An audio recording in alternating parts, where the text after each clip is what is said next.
Joe Rogan Podcast. Check it out. The Joe Rogan Experience. Train by day, Joe Rogan Podcast by night, all day. Oh, shit. I didn't know we had bells. Yeah, bro, we got bells. It's probably super annoying to people listening. It's fucking Christmas.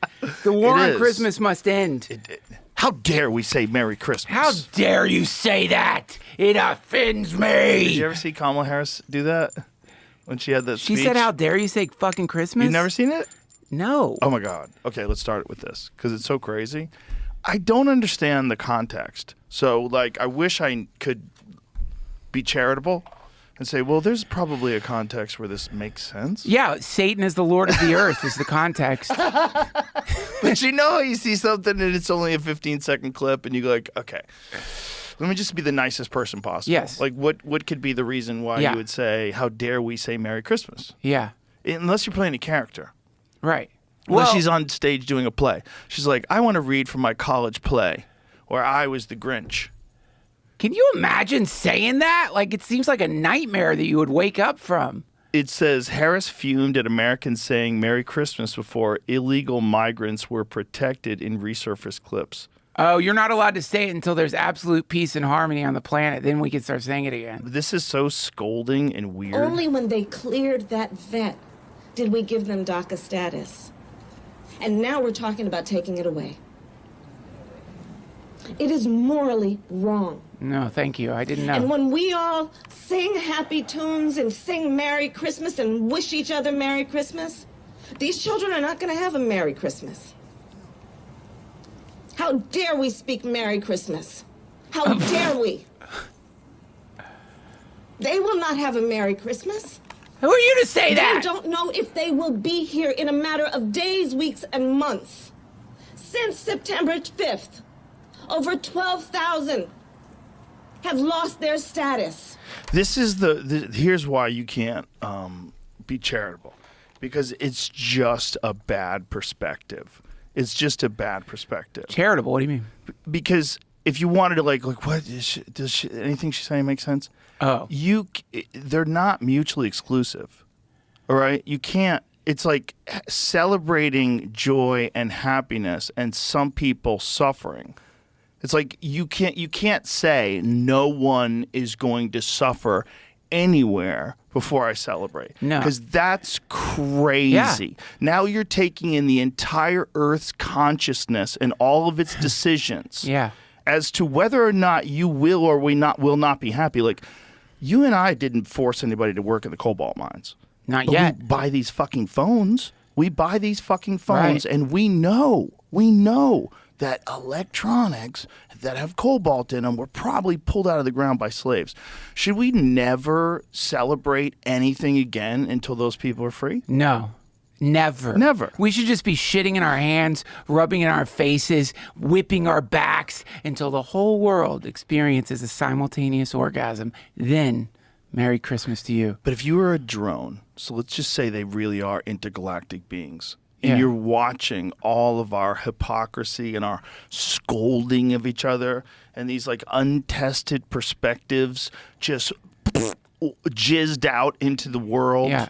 And you're looking at all this craziness, like the manufacturing of almost everything that we have that comes from overseas is probably from horrible conditions. Yeah. And we've just accepted that. Yeah. Like if aliens were watching this, to be like, who are they bullshitting? Who are they bullshitting each other? Are they bullshitting themselves? Right. They're trying to figure out how many genders there are. They're trying they're trying to decide like who's the most protective status who you can't discuss about anything. Yeah. Currently that's illegal immigrants. Yeah. Well, you know, I was just dude, I don't know why I started doing this. Highly recommend it. I started listening because I forgot a lot of the New Age ideas. So I started listening to New Age channeled audibles, aliens channeled through New Age people. Oh, cheers, my brother. Cheers. Merry Christmas. We're off to a great start. Isn't that Seth Speaks? Isn't that... it's a whole genre. But is that Seth Speaks person? That's the whole deal behind that, right? It's okay. So it's again, I'm like, my mom got into it briefly because she dated this new age dude, and I fucking hated it. He wore Birkenstocks. He'd force us to go on hikes. He wouldn't let me take my fake gun. I would, you're a kid. You want to take your fake gun on the hike? He's like, we don't do that on hikes. The fucking fascist hike where you're forced to recognize the beauty of nature. And it's like, dude, don't put that on me.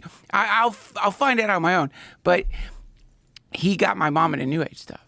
And this was prime new age time. This is like, this is when they all killed themselves. It's like they were part of it too. You remember they were wearing the sneakers. What were they called? Heaven's Gate. New Age. That was the new age cult. So I remember like watching these old grainy VHS tapes with my mom and this dude, and thinking they were cool, and like there was some sound that was playing in one, and my mom looks at me like, hopefully, like, do you recognize that sound? Because I guess... Here's the thing about all this. I think some telepathy is real. It is real. I think it is real. Have you listened to the telepathy tapes? No. You haven't? I haven't listened to it. It's a new podcast that's out. And it's all about this scientific research that was done with nonverbal autistic kids and their parents. And they were able to go into another room, and they would bring up things to one, whether it was, I think they would bring things up to the mom, or the mom would say things. But the kid was accurate 95% of the time. Wow. With numbers, with colors. Yeah. Like like 3 numbers in a row? Yeah. Like, you know how crazy that is? Just to guess 3 numbers in a row 95% of the time? Yeah. Like, whatever it is, they think it's real. I'm only on episode 2. So, but it's really fascinating, man, because it's a dismissed thing. It's a woo-woo thing. Sure. But if it's real, shouldn't scientists study it like it's real? And it seems like through scientific study, it's real. Yeah. I think it's definitely, you've probably experienced it. I've experienced it. I think it's an emerging part of human consciousness that we don't agree to, or we don't admit to. Like, we know there's something there, but we're not like, that's too silly. It's just, there's so many people that fake it. That's the problem. Right. Because everybody like wants to have some special thing that they have. You just have a special thing. You have a special thing, Duncan. You have a special talent. I mean, think of all, Firestarter, Carrie, Stranger Things. Yeah. This is the fantasy. When I was a kid, dude, I would sit when my dad was working in his apartment and try to make shit on the table move with my mind, because I've been reading books on telekinesis. One day, like when like you've got a cold drink and it gets a little wet on the bottom. One day, as I'm doing that, because of that, it slid forward, and like I was like totally freaked out because I thought I had used telekinesis to slide. It was just luck. It was just luck. It was just a badly balanced floor. It was just a shitty fucking apartment in College Station. But that's that once you recognize the flaw in the operating system in humans, is so, like, as a kid, like for a few days, I was like, shit, I might be telekinetic. But like once people want that or want to believe in it, and how easy it is to manufacture those moments and then claim responsibility. Holy shit, dude. You can really pull some strings on people because there's an assumption. Let's say I really believe in telepathy. I'm positive it exists. But the assumption there then would be like, you get around a telepathic person. Well, they must be good because they're telepathic, right? They have magic, so we should trust them. This is where people get real fucked up. These are called, in India, they call them siddhis, which is if you meditate a lot, right, you begin to I would say comedy is a siddhi. It's not special. I was talking to Luis Gomez about sales. That's the really good people who can get into your head and get you to buy shit. He was saying it's like basically magic. And it's like, so... Hypnosis, yeah. But man... Have you ever been hypnotized? Yes, I have. It's interesting, right? Dude, my mom hypnotized me when I had a wart. Because she had heard you could hypnotize people and the wart goes away. Hypnotized me. Said something about the wart going away. Within a couple of weeks, I swear to you, that wart fucking dried up and just fell off my hand. Whoa. Yeah. Whoa. What the fuck? Whoa. What the fuck? So that's the placebo effect. The placebo effect is real. You know, I had a guy tell me this once. He was like a kind of a wacky healing chiropractic type guy. Yeah. And he was telling me that if you believe what I'm saying is true, because I was asking him, like, how does this work? Like, how is this working? Like, how are you healing people by working on, like, pressing on things? If you believe it works. So it's a lie. But if I believe the lie, so what are you selling? Like you're just like fucking manipulating people and saying mumbo jumbo muscular structural words. Yeah.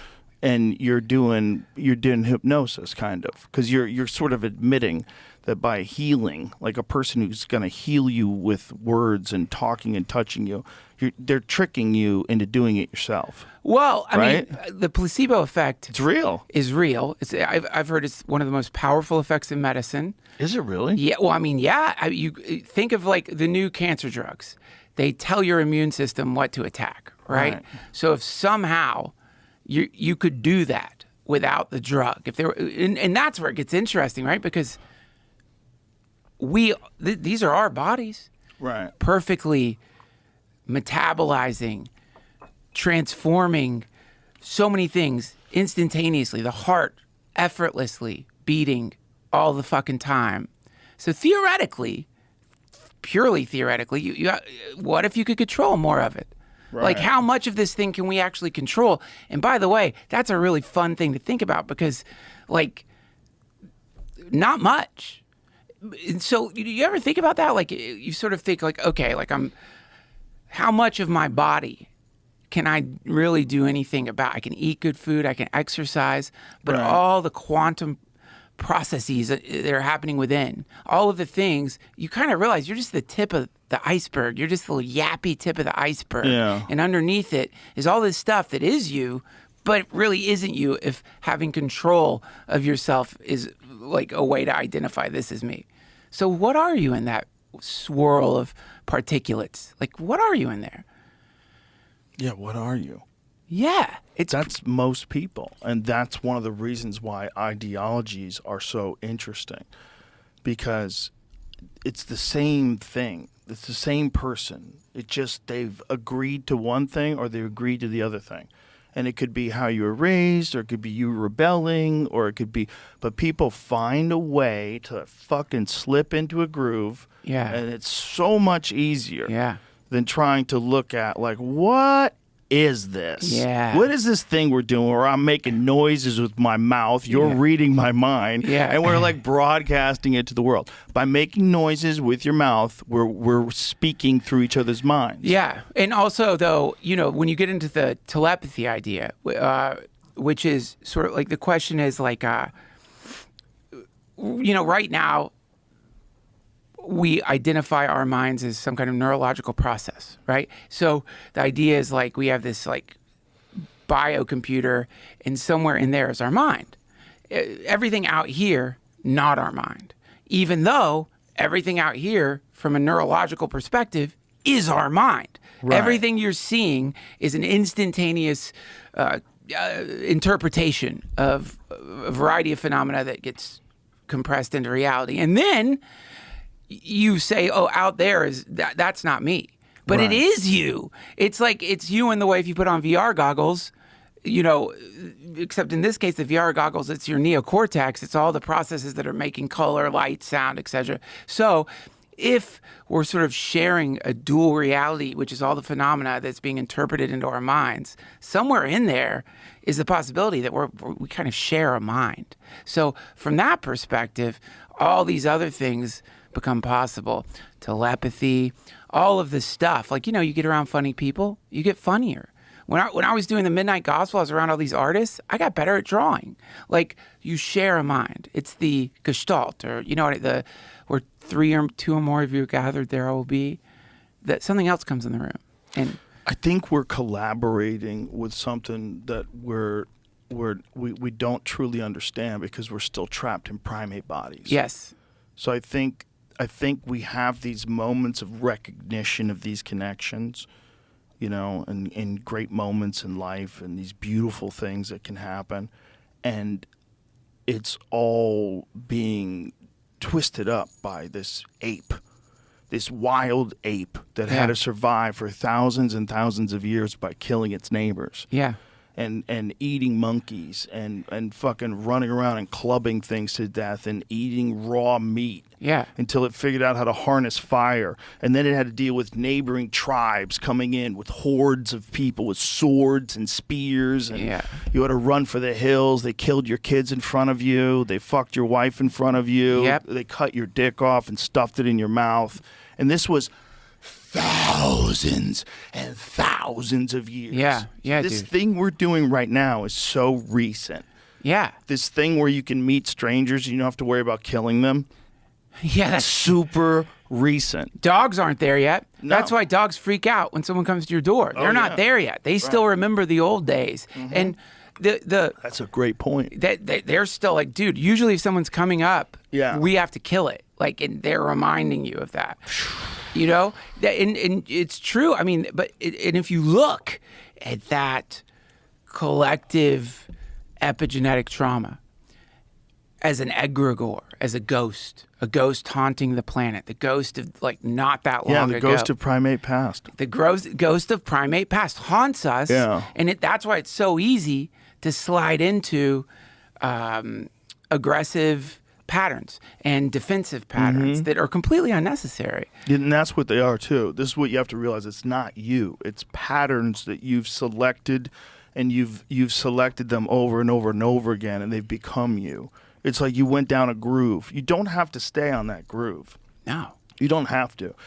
But I think you have to find something in life that's physical that you enjoy.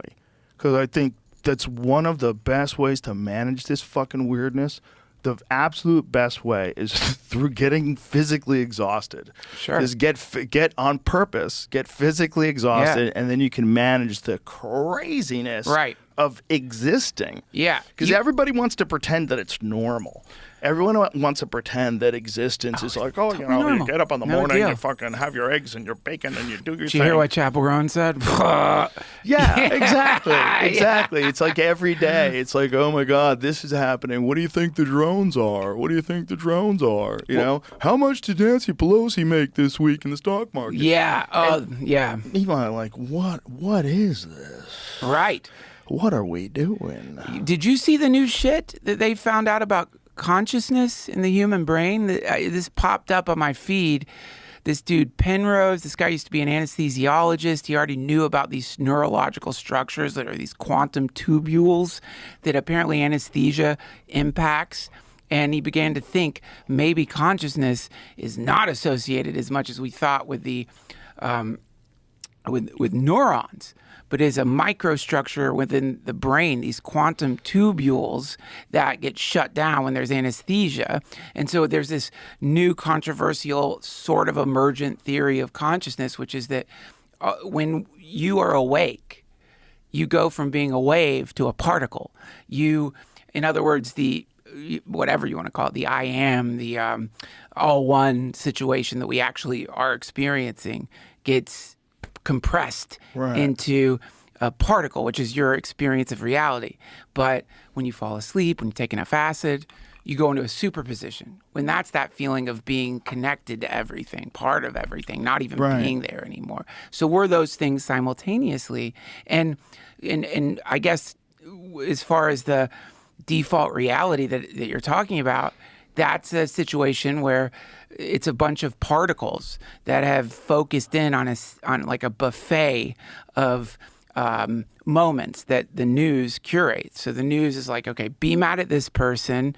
This person's wrong. This person's right. Here's what you should be afraid of. Here's a celebrity that sucks. You know. That's the whole business model. That's the business model. And that's the way we get the news. That's it. Isn't that crazy? And sponsored by pharmaceutical drug companies. There you go. And everybody else. I was watching a regular movie the other night. I was in a hotel, and so it was the only thing they had in the hotel was regular movies on TV. Yeah. So I was watching John Wick on TV, and it's every 5 minutes. Oh, yeah. You're bombarded with nonsense. They stop the show and give you 5 minutes of nonsense. That's right. Just nonsense about and side effects. It's unnerving. And also when you realize we think the show is John Wick. That ain't the show. No. The show is the nonsense that's happening in between John Wick. Because when you think about when you're watching a good movie, you relax, you calm down, you open up. It's the perfect state of consciousness to manipulate people. I also thought it was incredible that they bleeped out all the bad words when the commercials were far more offensive. Yeah. They bleeped out fuck. They bleeped out this. I'm like, how are they going to handle this scene? Because there's this scene where the Russian mobster, his son, comes home from this job in Atlantic City, and after he did this thing with John Wick, and the guy's like, who, that fucking nobody? He goes, that fucking nobody is John Wick. And it's like the whole setup of John Wick. And it's that nobody. I'm like, no, you're gross. Can't say fuck. You took out the fuck, but meanwhile, you're telling me about a bloody diarrhea that might kill you if you take this drug. Yeah. You're telling me about its side effects that are like suicide, like all kinds of like wild shit, depression, anxiety, fear, violent tendencies, dude, gambling addictions. This is, so when you think about the idea that if, what a group of witches is called a coven, a group of Christians is called a church. The idea is sort of simultaneous prayer causes change. Now, there's different words for it. Some people call the prayer spells. Some people call the prayer a pep rally. We're gonna go, go, go. You look at the football game.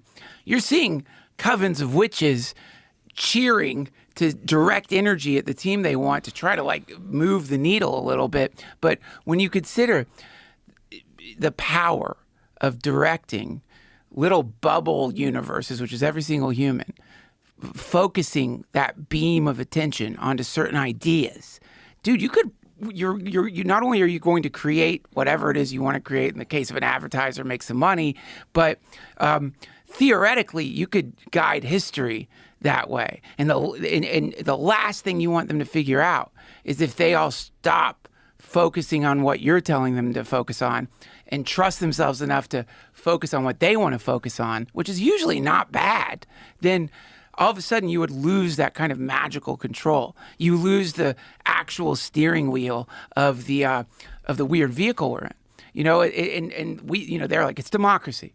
The steering wheel is your vote and the president and the elected officials who guide the country. But the real steering wheel is, here's what we're going to get you to pay attention to.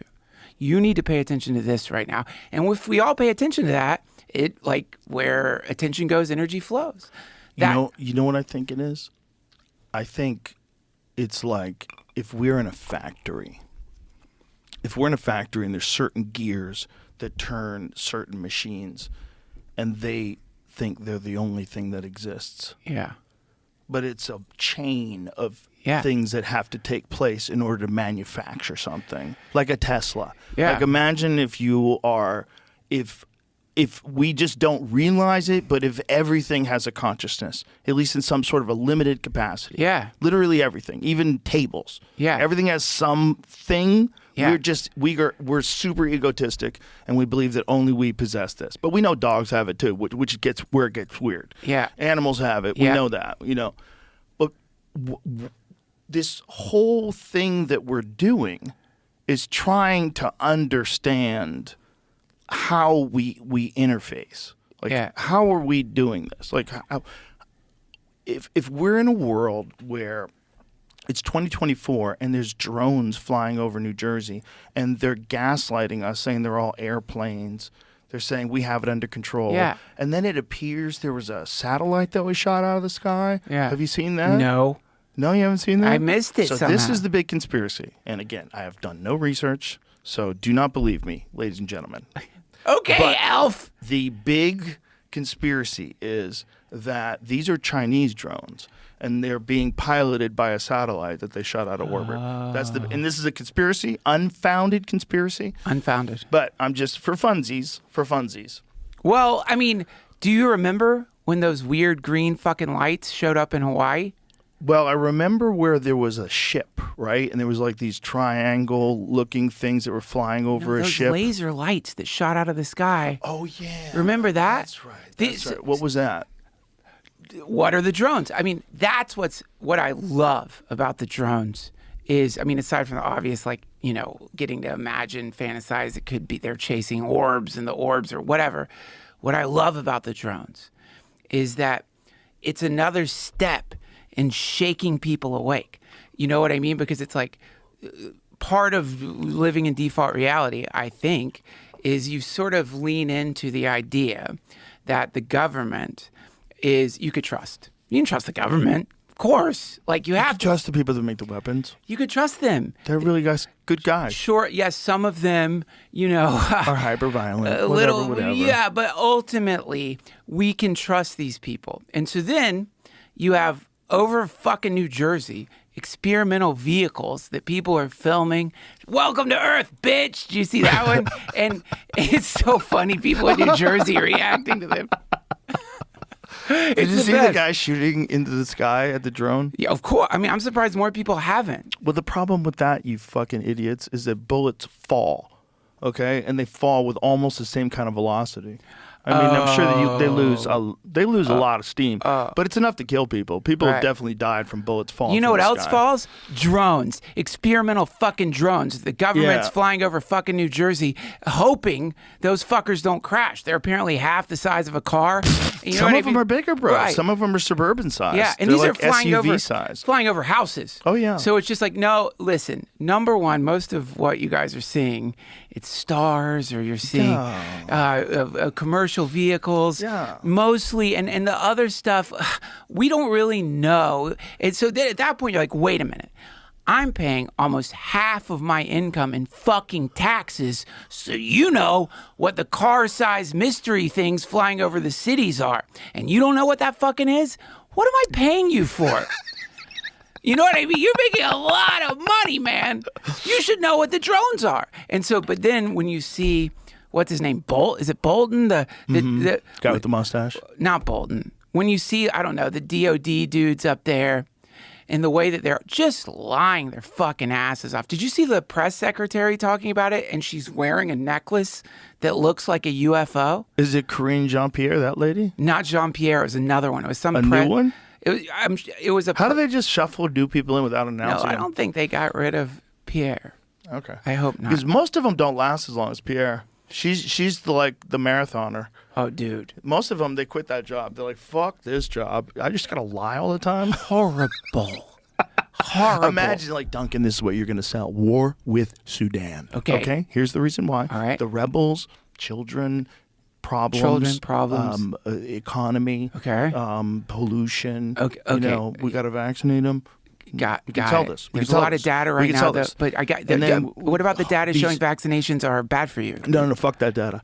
These people Okay. are in trouble, and we need to trouble. help them. We need to Okay. help them. So war, Sudan. War, Sudan. Very War, important. Sudan. Got it. Okay, no problem. Sell it. Sell it. Okay, I got it. I'll sell it. And I'm then going out there. You just put on your Rachel Maddow glasses. The Rachel Maddow glasses. Everybody's wearing them to look super serious. Well, it's part of the costume, isn't it? Like, is. and you know, we also, by we're the way, wearing costumes while we're saying this. yeah, we are in elf costumes. But Yes. but yeah, that I don't understand the Rachel Maddow glasses phenomena. But I have done research into it because I wanted to create a vision board of all the people wearing those glasses.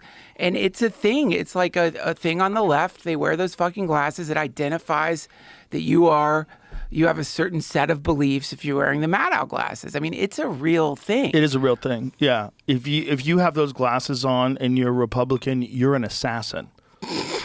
Like, you're a guy who kills people for a living. Yeah. You're a very strange person. Dude, isn't that? But that's, to me, the Invasion of the Body Snatchers experience. I love. Have you seen that movie in a while? It's the remake. I saw the remake, but it was a long time ago, right? Wasn't it like 5 years ago? How long ago was it? I think it's from the one I like is from the 70s. Oh, It's the Donald like Sutherland one. Yes. Yes, that one's amazing. Amazing. Yeah, right. They point at you and make that noise. Yeah. Oh. And yeah. Oh, that's it. Oh, my God. Sutherland killing it. Look how creepy Look at his eyes are. Yeah, that's it. Bro, you imagine that reality? And by the way, not that hard. You know what's way harder than that? Building a planet. Right, yeah, right. There's plenty of planets. Yeah. That is not that hard. That is essentially what happens all the time Yeah. in like the insect kingdom where they get infested There by you go. another parasite that controls their brain. There you go. Dude, I went down a deep rabbit hole with this shit because, I was like looking right after Trump won, which, by the way, I want to remind you, I'm sorry, I don't want to pat myself on the back, but when we were hunting for Bigfoot, do you remember I said to you, one day you're going to get a president elected? Did you say that? No. Back then, that would have been the least likely scenario. I'm in the woods with the Fear Factor guy.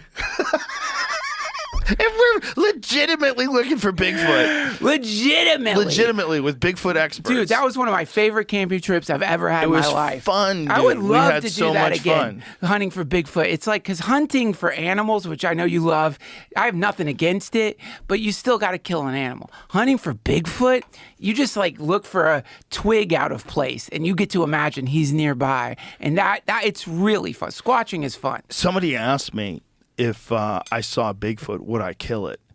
Because if I could kill it, then I could show people that it's real. Interesting. Would you? No. Why would I kill Bigfoot? Well, But just like, why would you do that? It doesn't make any sense. Just to prove that it's real? Well, guess what? Guess we can't prove it. There's no other way. It's not like I tell you where it happened and you Right. fucking close off 1,000 square miles and start pushing in with soldiers. well, Don't kill it. Why would you kill it, stupid? I'm telling you where it is. Why do you want me to shoot an arrow through it? Man, why don't you just trust me and spend $1 billion on on drones? And imagine, like, why did we spend all this money? Oh, Joe said he saw a Bigfoot, and so we went looking. but by the fucking way, if No you, one would spend any money to go look for Bigfoot. if you can fly a swarm of drones over fucking New Jersey, You could find Bigfoot. you could fly them in the Pacific Northwest, and we'd know once and fucking for all. See, this, they talk about democracy. And sometimes I like to think about what would actual democracy look like.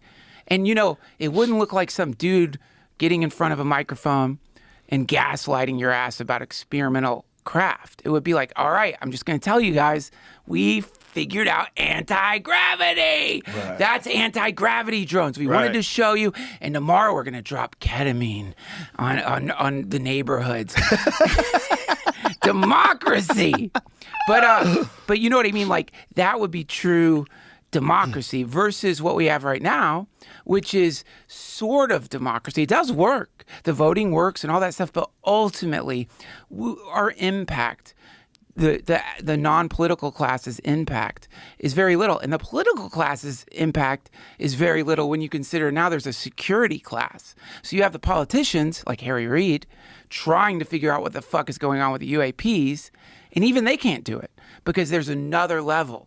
And that level is like, those are the people controlling things because they know the secrets. It's just so infuriating to me that now they feel comfortable enough to fly whatever the fuck these things are over a major city and not tell us what they are and then say we don't know what they are. Because if the reality is they don't know what they are, if we're going to believe them, which I guess you're not supposed to. You know what I mean? Are you supposed to? No, I don't think you're supposed. I think at the point where they're just telling you it's like stars. Okay, but let's be honest. If you are in possession of the actual information, you know what it is. You know it's China, or you know it's aliens, or you know it's a combination of both. Yeah. Or it's U.S. government, or it's all three. Sure. Maybe it's all the above. How the fuck do you tell people that? How do you tell people that while you're also governing? You're also doing all these different things. You're very busy. How does the president get on television and say, Just do ladies it. and gentlemen, aliens are real? Just do it. We are being visited on a regular basis by non-human intelligence that is far superior to our own. Sure. We don't understand why they're here. We have been working with them. We have back engineered their products, Yeah. and that's how you got fiber optics Yeah. and capacitors, Right. and all these things that sort of emerged Yeah. after Roswell. Yeah, everything. That's the most fun one. You were That things bioengineered. They, they everything. seeded your culture with your Everything. religions. Everything. It's for a good cause. Everything. Yeah, you. We're a piece of the fucking factory, dude. That's what we are. Right. We're a piece of the factory that doesn't recognize that there's a whole other building connected to this that's filled with machines. Yeah. We're a piece. That's so okay. So that is exactly what you want pieces of your factory to think like, and that is why at any moment anybody can actually just turn the channel. You're not a piece of the fucking factory. Actually, you're the universe. You are the universe. And you're the universe who has been, dude. I mean, look what they could do to lions at a circus. This deadly fucking thing. They can make it jump through hoops. They can make it catch a frisbee, right? So think of this. Most of the time. That's But right. when they can't, those make for some wild Instagram videos. Oh, they do. And when There's a lot of those out there. there is, it's the assassination of a fucking CEO. And by the way, like I am not like assigning any kind of like. I think it's a slippery slope if we start publicly fucking executing CEOs. Like if you start you know what I mean? That's a real slippery slope. It's super slippery. But I'll tell you, if you sort of look at the factory, the way it works is like number one, you really aren't supposed to identify the actual like what's causing like a lot of suffering. Like once you start making those identifications, then and you follow through with some kind of action based on those identifications. Number one, the action can't be based on the rules of the factory. Of course, the factory is going to create rules. You can go out with your fucking signs or whatever if you're at the right place, not at Amazon where they arrested those people protesting. But there's places in the factory where you can go and be like, I need more oil. I'm squeaking. But only once in a while and only in the right way. It's a peaceful protest is what we call it. You do it at the wrong time, it's a fucking insurrection. You know what I mean? So the factory's got rules about how we do this. Right. So the moment you go outside of those rules, the moment you like actually, and to do that, you have to somehow really think outside the factory. Then you see something like that happen. And then you see the way the factory responds, which is the perp walk they did with that dude. They've got fucking SEAL Team 6 walking that guy in. He's handsome. He's It's like a movie. Oh, it's like, yeah. In a movie, if you saw that handsome guy getting arrested Yeah. and there was like SEAL Team 6 behind him protecting him, Yeah. you'd be like, that's no way they would do that. That's right. It's just a regular killer. Yeah. There's no way they would have that many guys guarding that guy. Well, they're not guarding that guy. Look at that. They're sending a fucking message. They're saying, listen, we will surround you. And like that. So because like what's really scary about what he did is like, and I think if you want to like take murder, cold-blooded murder, and just for a second call it activism, what that guy did is he didn't just like, send a message, which is really scary for people like CEOs, which is saying, listen, man, like you can't keep fucking us with the insurance. If you do, you're not safe. And so that's scary as fuck because that's the CEOs, of course, are the ones who pay for the lobbyists, who pay for the laws. And so he sends a message of a methodology, which again, I think if we're going to get into a better place, using violence, I just don't think that's the path. But just as an analysis, dude, I would say you could expect more of that to happen, and that is going to lead to the Darth Vader people coming out more. Yeah, you're not co-signing it. I'm not co-signing it at all. No. No, but it's a realistic assessment. Like there's something going on. People are very upset, and they've been able to do this to people for so long, deny people treatment for so long. Like, you remember when your dad had to come downstairs? Like you're fucking up, or you're like misbehaving with your brother. You're doing something really bad. You set something on fire. Right. Your dad comes downstairs. He's been at work. He's fucking pissed. That's how you know you're really fucked. Mm-hmm. When people start doing stuff like that, then the dad has to come downstairs. And when the dad comes downstairs, it looks like the dude's in the Darth Vader outfits. All of a sudden, this facade for a second, they have to stop the show, turn on the fucking lights. These guys in fucking full body armor come out, spray chemicals into your face and drag you away. And then, all right, start the show up again. It gets memory hold. So that is an example of what happens when the factory isn't balanced. And right now the factory is imbalanced, dude. It's just, that's the problem. There's a reason we need the middle class. There's a reason you need some path forward. There's a reason you need to be able to buy a fucking house. And aside from like the human comfort and starting a family and all that stuff, the moment you pull that away from people, now what? It's like, so wait, what am I supposed to do here? Now, again, I am not advocating violence. I think that if we keep doing violence, we're going to keep getting violence. But it's a really scary thing when shit gets so imbalanced. And when you hear about like the health insurance, like I'm lucky because like I'm on Krapopolis on Fox. I have incredible health insurance, dude. But like you read about the people denying like really important medication, really important procedures to people, sending them stacks of paper explaining why we're not going to pay. Well, you know, I got my colonoscopy recently. It cost me $100. You know how much they charged my insurance company? $9,000. Have you ever talked to Brigham Bueller about this? No. You should. You know, because he understands it from top to bottom. He can tell you exactly what's going on. He's talked about it on the podcast. But it's, you know, it's a giant machine. It's a giant money machine. That's right. That's really what it is. It's not really about making you better. It's a giant money machine. That's right. Making you better is what they sell. Yeah. But it's about making more money. That's right. And they can make incredible amounts of money for surgeries that maybe you don't need. Yeah. You know, I'm not saying everybody does it, but some people do it. There's a guy that just got arrested recently.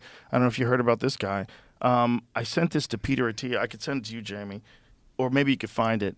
This dude, he was telling people they had cancer and they didn't.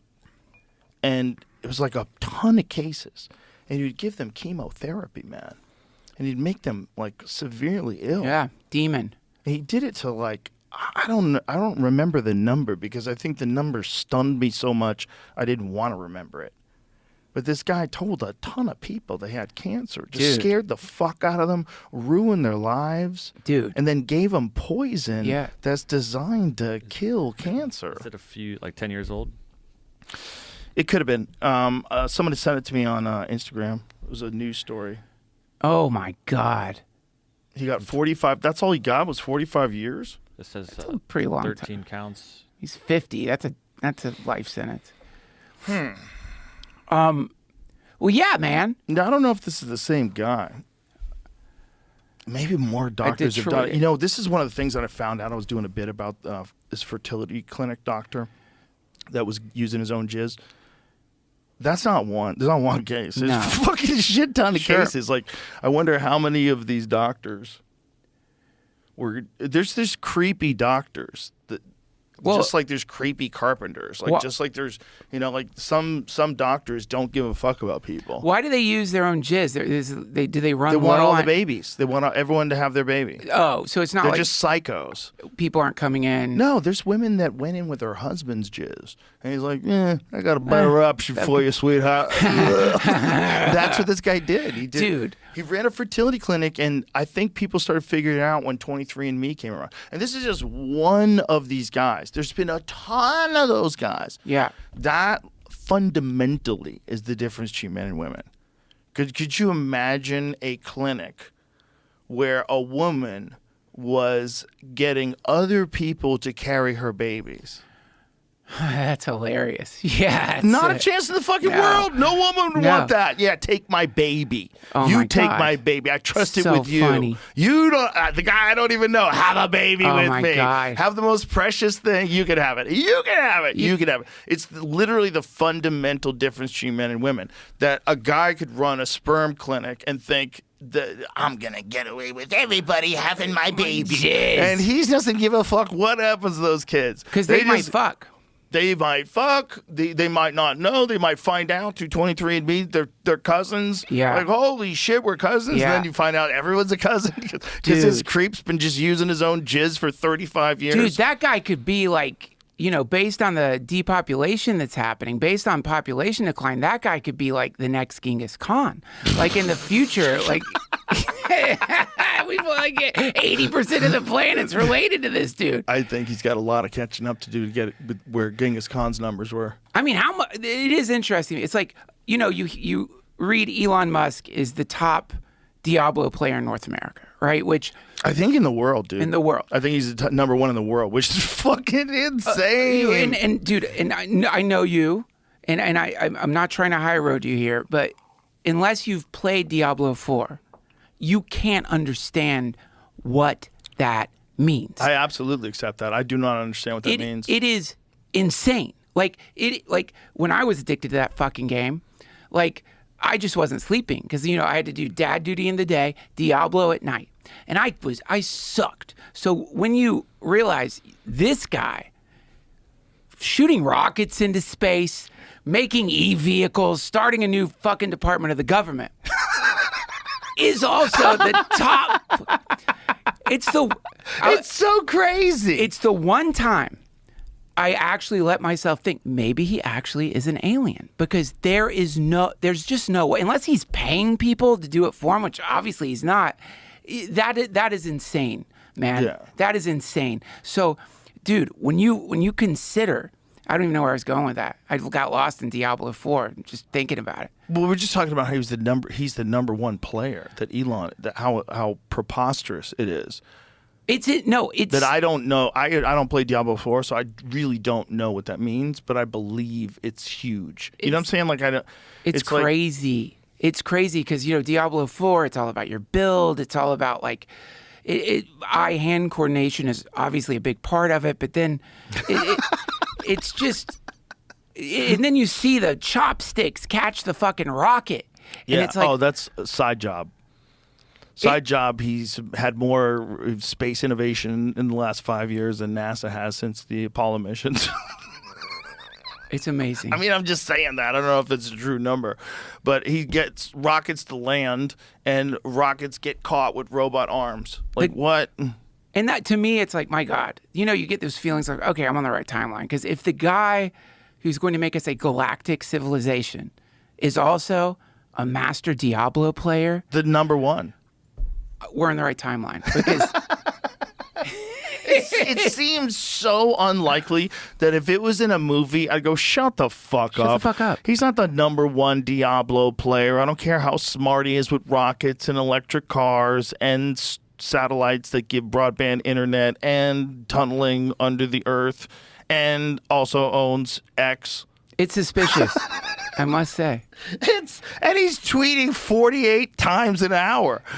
He's so prolific. Well, it's like where's your head? One of the It's like he's in another dimension. he could be bilocating. Like, this is one of the ideas. Is that, where are you actually physically? Is this an avatar? okay, here's something I just He thought. fully believes it's a simulation, by the way. Oh, he does. Oh, fully. Well- Not only does he say fully, but he says the chances of it not being a simulation. He said this publicly. The chances of it not being a simulation are in the billions. I mean, okay, so we talked about this in the green room. Willow, the new quantum chip that Google has, right? So, Yes. and I think you and I both do the same thing with our minds. Like, I think anyone who is exposed to the Atari 2600 does this naturally, which is like, we played the Atari 2600. Did you have an Atari when you were a kid? Oh, yeah. And you remember how that blew your mind, right? Yeah. You control the thing with a Crazy. joystick. It was insane. You can control the Little TV. Like, buttons. what the fuck? Yeah, like incredible. It was, you'd been going to arcades. Yeah. You could only play for a second. You'd have enough quarters. Suddenly, you could just do it at home. You could play till you fainted. Oh my God. And so we got to witness like every phase of that technology to where it is now, which is just fucking insane. And so you just take the Atari 2600 model and apply it to any new thing. And so you think, all right, what's it going to look like in 10 years? Then you take Musk's neural lace, or what, some kind of brain-human interface, mix that in with some quantum chip that, right now, Right now, it's apparently unstable. It's like you got to keep it at, you have to keep it at the low, I don't know what it's called. It's like colder than space or something. Like it has to be basically below freezing. And then suddenly it can do things that all of the supercomputers on the planet couldn't do. But there's a trajectory here between the human brain and this technology, and it's getting closer and closer and closer together, meaning that we are, and a lot of people are like, look, that's probably like 20 years away. That is not that long.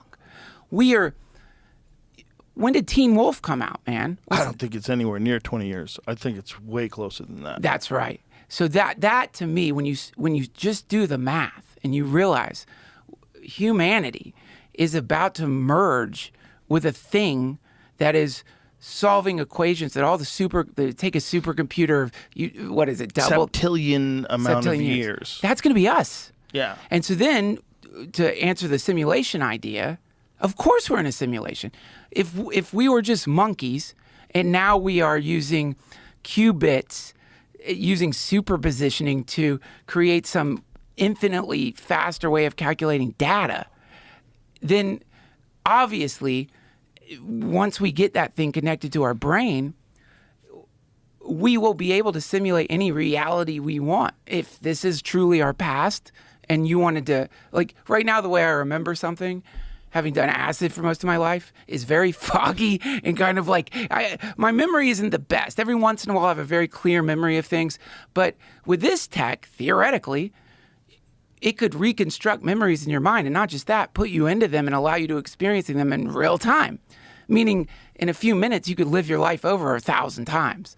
Easily, we could be in the future, and this is a memory that some quantum computer of neural interface is allowing us to experience totally, all-encompassing memory. And that would be a form of eternal life, because in every second, how many lifetimes could you live based on merging with that kind of chip?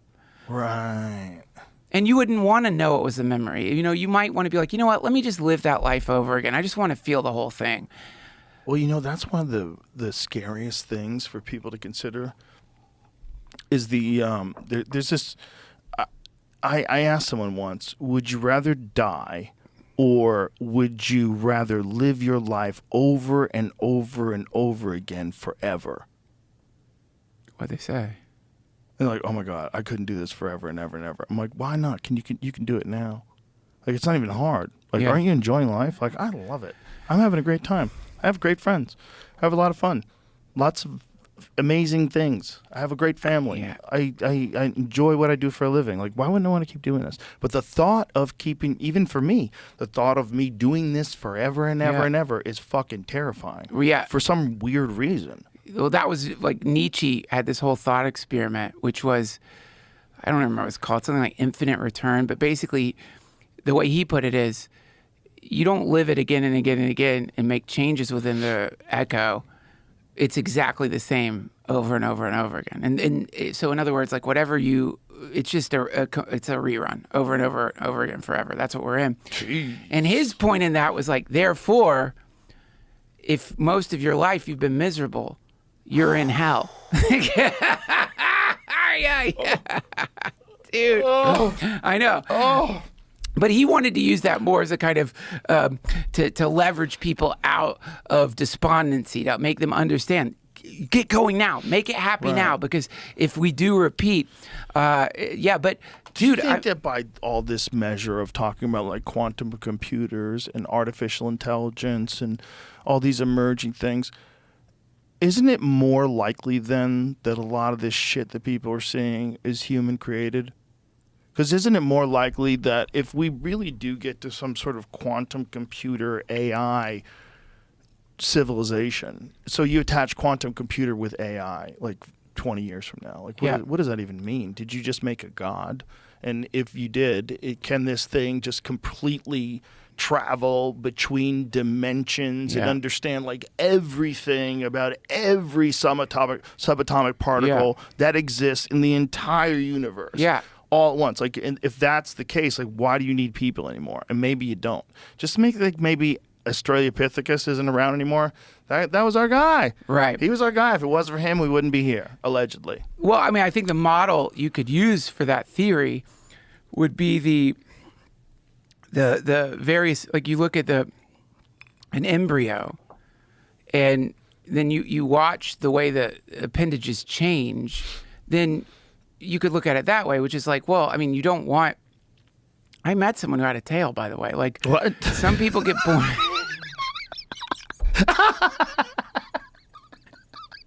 I think I was at that party. He I had a met someone tail. had a tail. It's because something happens. How big was it? I didn't look at What it. did it taste like? Oh, it was cinnamon. It tasted like cinnamon and whiskey. Yeah, dudes are born with like a stub. Right. You know, like a regular tailed monkey, be like, look at this bitch ass tail. Yeah. But there's something to it. Something there. So, if you, yeah, There it is. There you go. God, That's so weird. there you go. That is like an ancient sig. By the way, if you're born with a tail, I'm not trusting you with my taxes. Oh, Shut come the fuck. on. I don't care if you got the surgery. Well, it's weird how there's like some of those tails look better than others, but Well, some of them are clearly got to be fake. Yeah. Some people probably got surgically take off my big toe and stick it on my ass. I'm afraid to look at Fucking what some of the psychos pictures out are. there, oh, man. dude, your lion's fucking bit. I still think about it sometimes. What would you do if you had a tail? Like, give me a break. If you Yeah. could get, like, if they're already getting these bodysuits you can wear to help you lift shit. They have the new things for your legs that, like, you know. But dude, if there was some cyborg tail that you could attach with a belt, What if there was a way? What if genetic engineering and AI merge in a way that, like, Duncan, we can switch you one time to anything you want? And one of the options is you could become one of the Na'vi. what are the Na'vi? The Na'vi from the movie Avatar. I'm not. The blue I don't want to be a people? Na'vi. The blue people. Not The interested. giant blue They're people cheesy. who fucking live in the forest and they I'm not sleep in the pick- trees and they're connected to the earth No. and they dance together in No, a thank you. psychedelic ritual. I'm gonna pass on the Na'vi. I don't You like ride it. dragons. Eh. They ride dragons, bro. I don't know, man. Dude, I wanted to be one of them people so bad. Everybody did. There was literally a psychological condition called avatar depression. Do you know about that? Yeah, I do. How many people? Let's just have a guess. If I said we could do that to you, how many people do you think would sign up? I think the streets would be filled with giant blue people.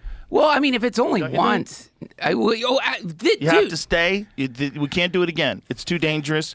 Your DNA gets Yeah. volatile. It melts down. You can become a frog. We can't control it. But we can switch you one time. Yeah, it's not going to be one time, man. It's one time. One time. Why? Because you either stay a person or you become a werewolf or we turn you into a Na'vi. Imagine if that was an option. Every time the moon goes black, you have to lock yourself in your house. Yeah, or And you you'll have kill. to let people know, or you'll Or you can be a tear Na'vi. everybody apart. You might just jump through the windows of the second floor and roam the streets. And it's going to hurt when you change. It's a painful Oh yeah, transformation. you're screaming in your back. Yeah. Remember the movie American Werewolf in London when he's like on his back? Dude, the best. Oh my, Joe, Fucking great movie. here's a movie you got to watch. Really? The Substance. What is that? Dude, I don't want to ruin it for people because it just came out. But it's you ever watch any like Cronenberg movies? Sure. Like, okay, so it reminds me of that. It's got Demi Moore in it, who, by the way, looks so great. And she's like, dude, it is so fucked up. This movie is so fucked up, but it's got the effects. Something that happens in it is very similar to an American Werewolf in London. And it's basically this star, she's a fading star. And so, and he kills it too. But like, she's like a fading star. So it's called The Substance? Oh my God, it's fucking trippy, man. It's so good. I'm going to make a note, Duncan. You will love I'm making it. a note. I had to take my gloves off. But it's really wild, man. And it's very, like, there's parts of it that are so disturbing. Really? Oh, maybe they're going to show The it. Substance. No spoilers. What? You've seen it? No, but like if you say it's that good, then why? Okay, why yeah. see stuff? No spoilers. I'm sorry, so Trust what is it on again? We had to get it on Prime. Oh, okay, so it's out. It's out. But dude, like this is again like, and I think one of the fun things about being alive right now. It's and a fun time. it's a fun time, and one of the It might fun, be the funnest time anybody's ever had. dude, really, because like if I had to pick time periods, Oh, we picked the right one. well, the second one I would pick is when cocaine was legal. No. I think you would have been dead already. I would. Well, yeah, but I mean, Did I tell you about my buddy Steve, who did his ophthalmology? He was his residency. He did in Miami in the '80s during the cocaine days. No. Oh my God, dude! He said every day it was just gunshot wounds and guys with things stuffed up their ass. They would get coked up and they'd shove something up their ass Why? to try to come harder, and they just got things stuck up their ass. Wow, that's a problem. GI Joes. Oh yeah, dude. He, my friend Steve, shout out to Steve Graham. He told me like all kinds. They find light bulbs. Guys that have light bulbs. Why a like light those bulb? twisty little pine coney light bulbs. They stick those up their But ass. you know it's gonna break. Like that's Yep. gonna break. Part of the fun. Part of the fun. The risk. Yeah. Well, they're coked out of their fucking minds, dude. They don't know what they're doing.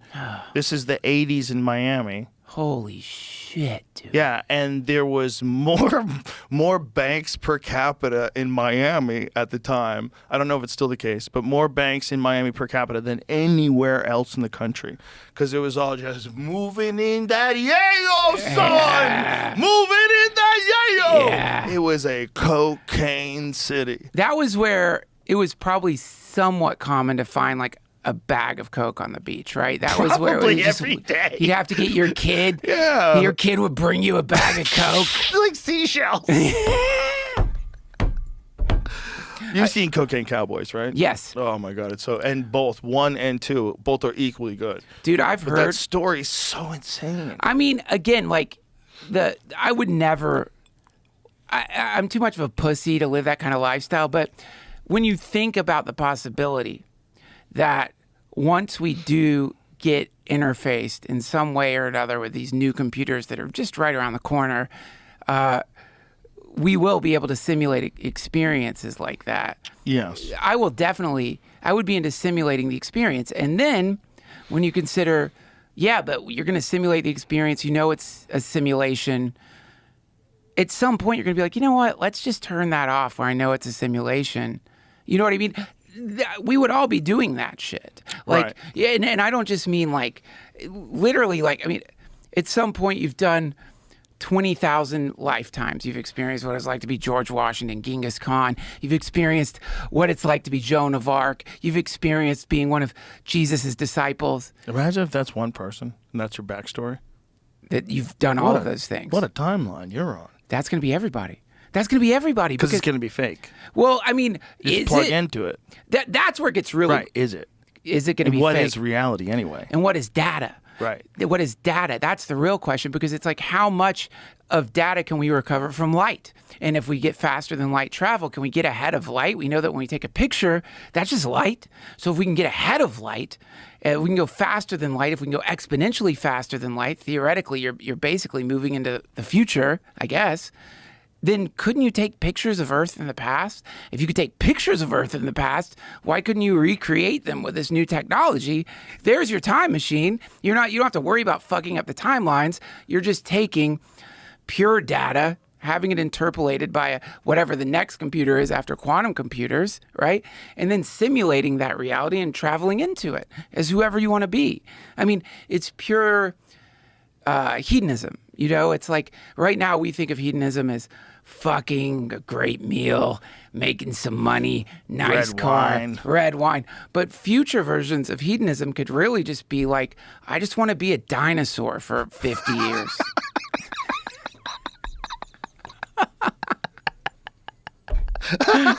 Yeah, You I know? mean, for sure. Well, there's going to be, look, think about how many people play video games most of the day. Like, how many young guys? So many. Young guys with no girlfriends, 100% you're playing some kind of video Absolutely. game all the time with your friends. There you go. And you're probably having the most fun you're ever going to have in your life. So Yeah. enjoy it Yeah. before the prison comes. Ah, For the God. marital... Why? Why'd you say it? Before you get told that you're a toxic piece of shit. You can't. and that is, by the way, I think there's a new phase in recently married dudes who, I think there's a new phase that happens. I think I went through it actually, which is like that experience you had. And when I reminisce on my life in the past prior to having kids, which I fucking love, but when I reminisce on the past, the memories that come to mind, a lot of them are like snorting rails of ketamine and playing God of War.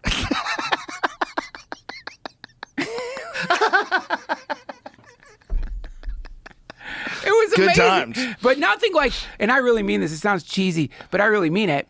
Like, what I was going for there, that's what I get just on any given day when in the most. Right, you're looking for highs, and the highs of the love of your family is above and beyond anything else. Unquantifiable. You ever tell you Chappelle's take on it? No. He goes, not only did it increase the love in my life, but it increased my capacity for love. Yeah. That's right. And It's wild. And that can hurt. This whole like romantic hippy dippy version of love, I don't think that's quite what love is. A fairy tale love, real love, it's like that expansion. Like, you know that thing where you go from one size butt plug to the next?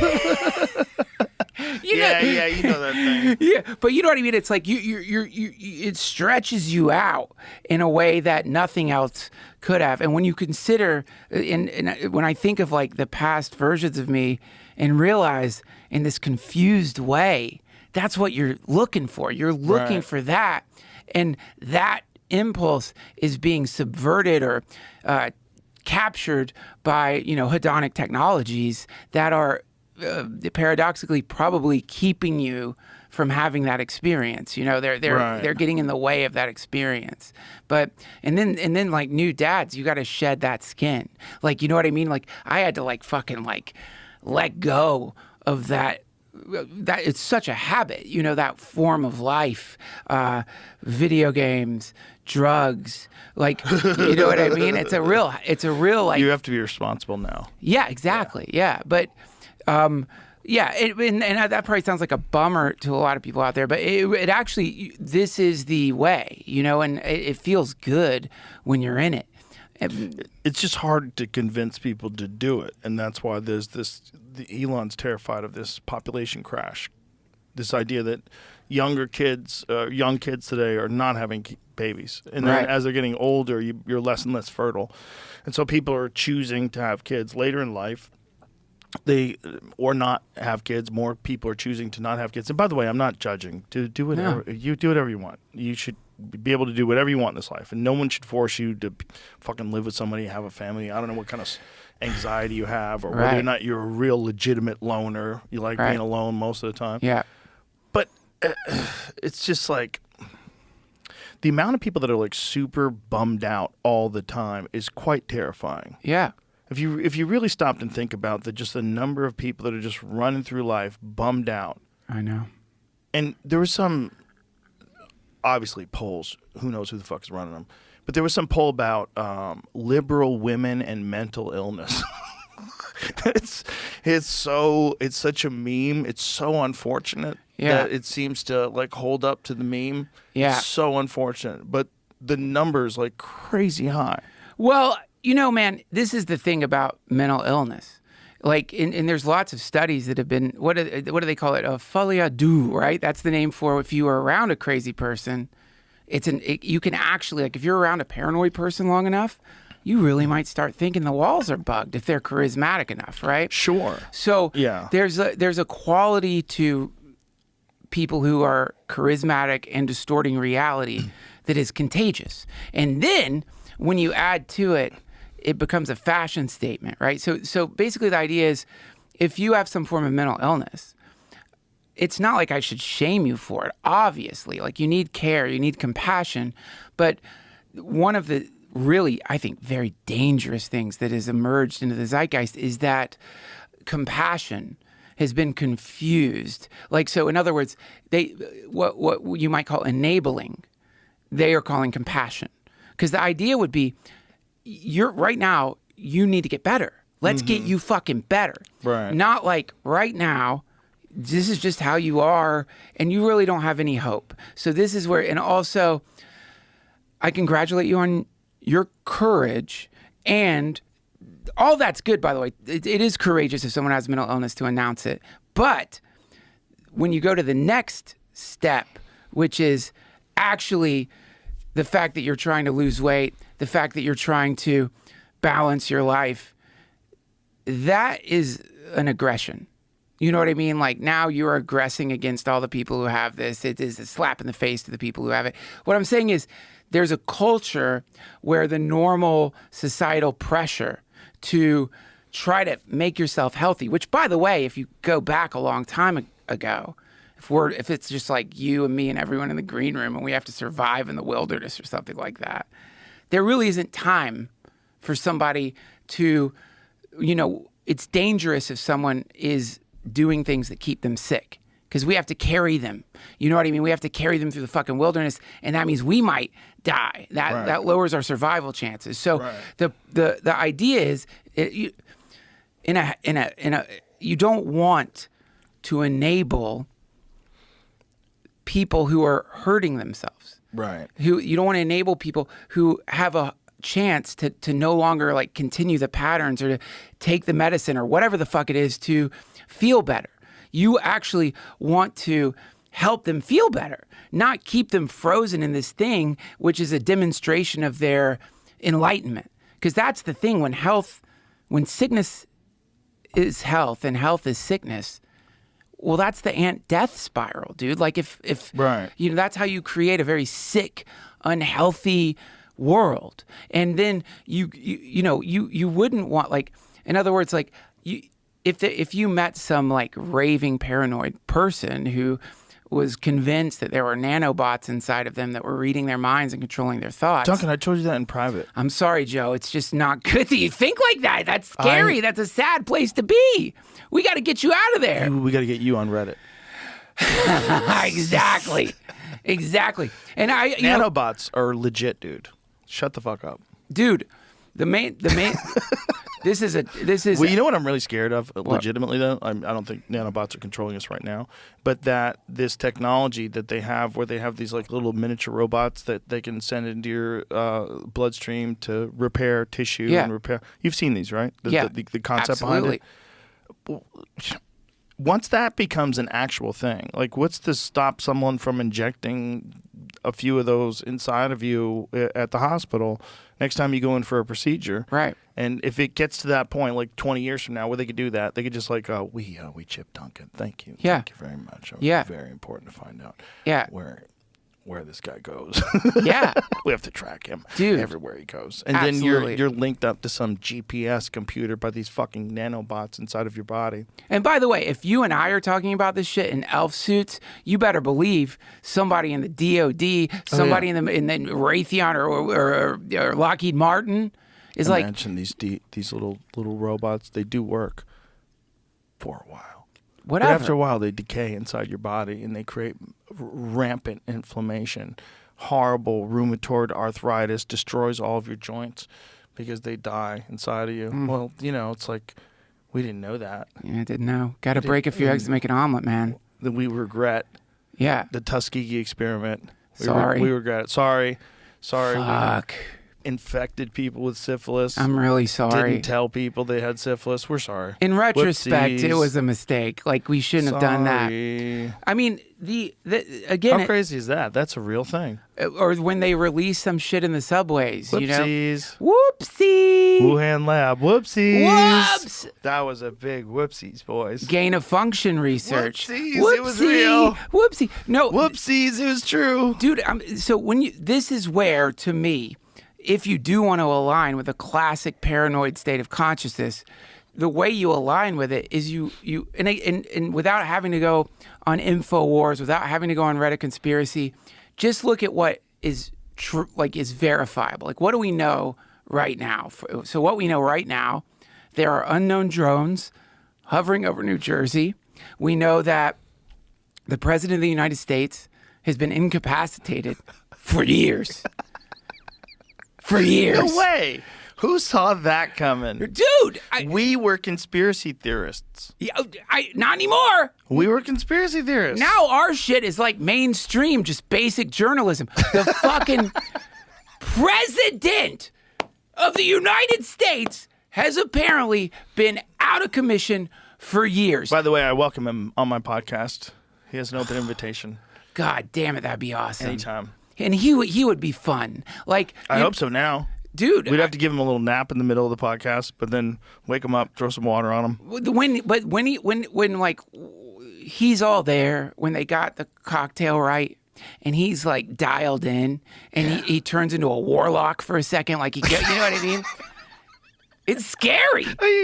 When the eyebrows move up. Dude, locks up. That's like something, that's a lich. That's like if you were in a cursed tomb and that thing comes around the corner. That is scary. Like his, whatever, the Sauron that comes out of him before he like goes back to sleep is terrifying. But even more terrifying is the network of people around him. You know, you see those, it's really cool, the dancing dragons. It's like 6 dudes in a dragon suit dancing, and it looks like a real dragon dancing. Oh, right. Yeah. Biden is the dancing dragon of presidents. Wow. He's got God knows how many people just fucking like working so hard to get that thing to function just in like brief moments. You only need him to function for like 10 minutes at a press conference, 20 minutes here, get him off the plane, get him in the fucking building. If we can pull that off, we'll have power for a little bit longer. Dude, when you consider that we apparently live in a democracy, you elect this dude who makes decisions because in some way, shape, or form he aligns with what you want the country to be, and the people fucking puppeteering that poor old man are just like, no, actually, fuck you. He's not going to make any fucking decisions because he's incapacitated. He's gone with a fucking wind. And now we're in control and you didn't vote for us. That is terrifying. That's in a way, that's worse than a coup. Because at least with a coup, you see the military, they come in, the tanks are in front of the White House, some dude is suddenly the leader, and you know it's not the guy you voted for. Well, it was certainly, by definition, it was a coup against Biden. Oh, with Kamala. Yeah. Oh, yeah. Well, yeah. I mean, isn't that by definition? Or does a coup have to be military? Oh, no. That was What's the definition of a coup? I think a coup is just when you... Is it just like some sort of a conspiracy to... overthrow the leader and install a new leader. That's it, right? That's it. He doesn't have to be violent, right? That's right. And what a brilliant I love coup. the bell. It does have to be violent? Definition, yeah, sudden, violent, unlawful seizure. I guess we have to redefine that. Yeah. Because again... That's interesting. Is there any other coup d'etat? Maybe right. I know it comes from that, but... is there a difference between a coup and a coup d'etat? What's a coup? No, I think it is coup d'etat. That's the actual definition. What's coup? It's the same It's thing. the same People just thing. don't say it. A sudden violent... yeah. In America. Yeah, it's essentially we shortened it. But so it does say violent, but if there's a bunch of people that conspire behind the scenes and they force you out, and your wife doesn't want you to get forced out, and then there's all these arguments, and then you wear a MAGA hat, and your wife wears red when she votes. Yeah. Like, you send the signal. Your wife gives a speech where she's mocking Kamala Harris. Yeah. She's talking about joy and like the joy, like just nonsensical fucking word salad. Dude, I know. I saw that. It's like they're so pissed. It's kind of a coup. It seems like it's kind of a coup. And also the right thing to do. That guy should not be, he might have won.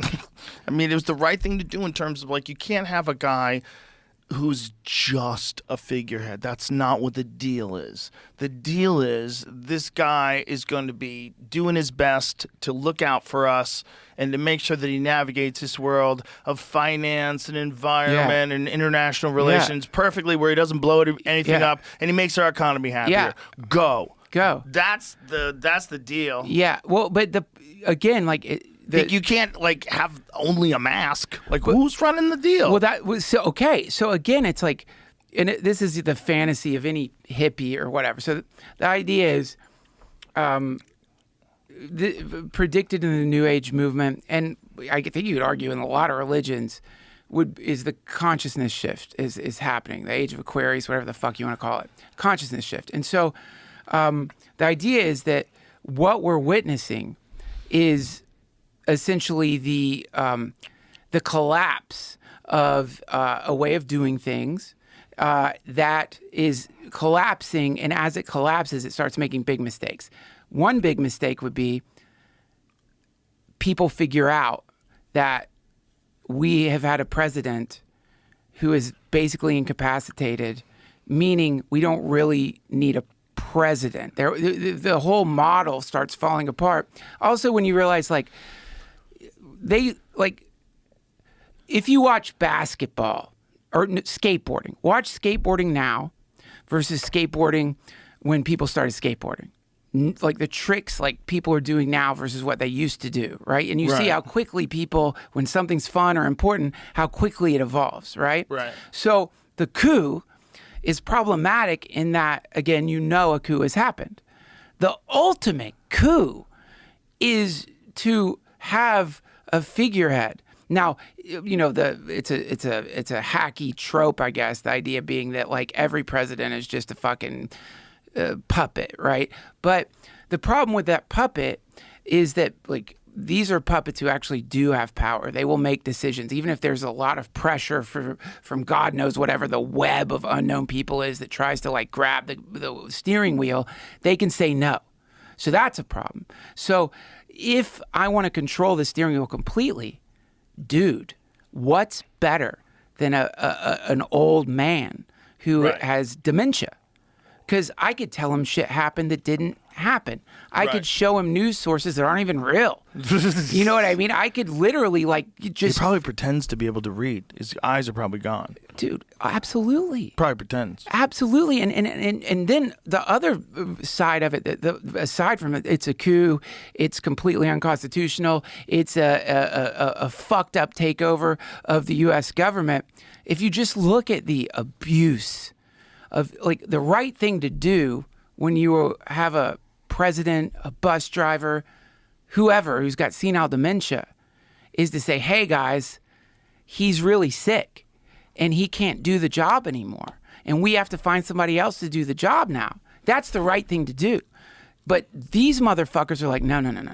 We'll lose our jobs. We're in the fucking cabinet. Exactly. They're like, we don't want a primary. Because if another Democrat comes in, if Shapiro comes in, if Newsom comes in, whole new cabinet. That's right. Everybody knew. Everybody knew. That's it. Everybody wants to keep their job. It's so fucked up. Even if you are sad that Trump won and you wish Kamala Harris won, if she did win, it would be the first time that anybody won without winning a primary. Right. And that's kind of crazy. And it's not a good precedent to set. It's not good to let people weasel around the system that we have in place. And by having a vice president and then immediately appointing them as the Democratic candidate, that's kind of illegal. It seems like it's kind of illegal. Is it illegal? Well, dude, I mean, should it be illegal? How about, let me say this. That should be illegal. Right. You should have to have a vote from the people to decide who their Democratic elected person who's going to run for president is. Right. That's the whole deal. Yeah. Like, maybe people didn't vote for you when you were running for president, which is a fact. And so then when you ran for vice president, or when he chose you as vice president, all of a sudden we're supposed to pretend that you're a really good candidate for president when, like, let's find out what the people think. If you guys believe that she's the best person for the job, the whole idea is supposed to be sell it and then people vote. Like, really vote. Actually vote. Absolutely. Don't fuck with the vote. Yeah. The mail-in ballots seem kind of odd. Let's not do that. Yeah. Nixon was talking about how they could be rigged in the 70s. Yeah. Let's just do it in person like we always do. That's right, man. I mean, Let's just vote. The idea is, like, if I'm a kidnapper and I kidnap you, and I don't know, knock you out or something, you come to and I explain we're married, I need to pull that off. We're now married. I've just kidnapped somebody, but now they think that we're married. What I'm saying is, you know what I mean? If you're gaslighting, you really need to execute perfectly gaslighting. And so the problem with and I think this is the buried fucking headline in the drones, in the Kamala coup, the president with senile dementia, is that all of these actions taken by the federal government have not just corroded people's trust in the federal government, but potentially like annihilated it. Meaning now, if I'm kidnapped by somebody and they're like, no, here's why I kidnapped you. Oh God, there's that great movie where like somebody ends up in someone's survival bunker and you wonder, is it really the end of the world or is this person kidnapped? He's saying you can't go out there. But it's like, the idea is the moment if I've been kidnapped and I actually buy into your shit, that's going to create a lot less anxiety for me. But the moment your kidnappee stops believing you, whoa, that's not fun for anybody. And right now, I feel like that's the general mood, is people just don't trust like when and the people that do have Stockholm syndrome. That's it, dude. That's it. That's it. That's it. Those are the people that are still getting boosted. And all, I am up to date. I have all 9 of my boosters. Jesus Christ. They got boosters in their eyeballs. You can see them swimming around behind their eyeballs. And then eventually they're going to be just pointing at people. Dude, You haven't had your boosters. That is...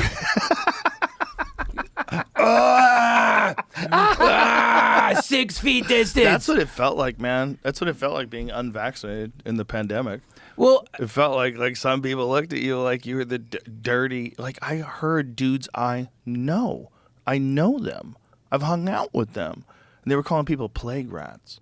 Plague They were rats. calling unvaccinated people plague rats. Listen, this is, and you know, maybe you're not supposed to do this. Like when you're saying, like you try to find the compassionate way of looking at Kamala Harris. I try to find that with everybody, man. As like an exercise that I've been doing more and more over the last few years. I try to push it all day long. Yeah. There's so many things to get upset about, but there's so many good things in the world too. And we can't fall into we're not designed to soak up 8 billion people worth of bad news. We're just not designed that way. That's right. And if you suck all that stuff in, you're going to have a lot of negativity in your life. And it's not about forgiving people for, like, even like CNN people that are spitting out propaganda. Like, your demise is self-created. You will be punished by your own doings. The world has responded to all. Have you seen this crazy interview where Don Lemon interviewed some dude on the street? No. You haven't seen this? No. It's so funny because Don Lemon's doing like these on the street interviews, and he's talking to this guy about the news, and the guy is essentially telling Don Lemon, like, I don't trust all these sources you're saying. He's like, look, here it is, Washington Post. I forget what the subject was, but he got Don Lemon to say, I don't listen to mainstream news either. What? Yeah. Play this from the beginning, because this is so crazy. Who is the real president-elect, do you think? Donald Trump won, I believe. Democratic lawmakers in Washington are calling Elon Musk President Musk now, and they're saying Donald Trump is the vice president or the head of communications. What's? Wait a second. No one said that. Really? Have you not watched and paid attention to the Absolutely news? not. I'm paying attention to what I'm doing during my day so I can try and get a better life. Ahead. Okay, do you have your phone with you? I do. Why don't you Google right now? Yes, tell me. President Musk and see what comes up. No. But that's already a loaded question, you realize. Give me the sources. Axios, Business Insider. Oh. We don't trust Keep any going, of these. The keep common going, man doesn't keep trust going, any of this. keep going. ABC News, Oh, Washington keep Post, going. New York So what? Times, Oh, keep going. The Atlantic. Oh! I don't trust any of these. Oh! I don't trust any of them. Okay. I don't trust any of these. We're the common man. We don't trust any of these. No one trusts the government. No one trusts the common news. We don't trust any of that anymore. Well, Independent news, we are the ones that own the news now. People trust me. They don't trust MSNBC because I care. I'm actually one of them. I can't disagree with you. Okay. Because Well then. I get a lot of people coming to me saying, I only watch, I don't watch corporate media anymore. Right. Oh, he said a lot of people coming to him. I misunderstood. I got a hard on when I saw that. Dude, that is incredible. Well, that guy just geniusly broke down Yeah. this illogical assumption that because it's on these accepted sources, it Right. must be true. Right. Like, oh, he's President Musk. Maybe we have the good guy super genius on our side. And this idea that he's doing it for money, hey, you fucking half-wits, he has all the money. Yeah. He has more money than anybody. Right. He's simultaneously running multiple businesses that are at the peak, the cutting edge of technology. Sure. And no- Shut the fuck up and let him cook. But yeah, let him cook. Also, though, when you realize, like, this is like, you know, when the DNC starts astroturfing Reddit, when the DNC starts astroturfing 4chan, when the DNC started doing that, using all that fucking money, and it's so funny because the astroturfing, after she lost, it just stopped. Explain astroturfing to people. So the idea is like I infiltrate message boards, post political messages disguised as like somebody just putting a post up. I try to redirect the conversation or essentially imply a consensus that doesn't exist. And so there's ways of manipulating the algorithm. Apparently on the DNC's Discord server, they were talking about the best ways and times to post on Reddit to attempt to move the fucking needle. So it's kind of amazing, isn't it? It should be illegal. It's so fucked up. If like you or me, full on propaganda. Like if I don't know, we did a Renegade Rogue commercial for nicotine pouches on Instagram, you have to say this is a sponsored post. So why is it that if you work for the DNC or volunteer for any state entity, you don't have to say, also, I'm doing this as a volunteer for the DNC. That's why I posted this. You don't have to do that. Right. So that's invasion of the body snatchers. That's I'm pretending to be a normal person. I'm infecting the datasphere with propaganda. And if I do it enough, it will create the illusion that this is the consensus. And the reason you want to create that illusion is because people like to sync up. That's what they know. They love to sync up. And really smart people like to get really good at syncing up. They like to get really good at it and really good at correcting others who don't sync up correctly. There you go. Sync up. Yeah. And you know what it is? It's just dorks. It's dorks. And dorks have found a thing. Right. You found a thing. Maybe your thing could have been chess. It's not. It's politics. No. Or maybe, you know what I mean? Right. Like whatever your thing is, Yeah. that's what's really going on. And your denial of objective reality in order to win, it exposes you. It exposes you to people in this new world that are recognizing that we are the only people that have ever gone through this. And we are in this insane moment of realization about how much we've been bullshitted and manipulated in the past, how much of all of our resources are going to things that we would never agree to. Yeah. And how much of this chaos is being pushed upon us by people who are profiting from it in a fucking spectacular way that's almost indescribable. Yeah.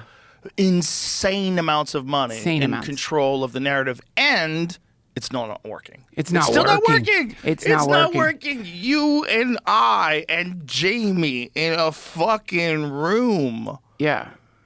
are working. Right. That's not working. What they're doing is not working because people are getting information from multiple sources now. And the sources that aren't reliable, like that guy listed off, they're dying off. Yeah. You know, the New York Times app is more people use it for Wordle than anything. Like New York Times has essentially become a gaming company. Crazy. See if that's true. I don't want to get sued. I'm pretty sure it's true. Well, I mean, Wordle is fun. I'm sure it's I fun. think it's a separate app.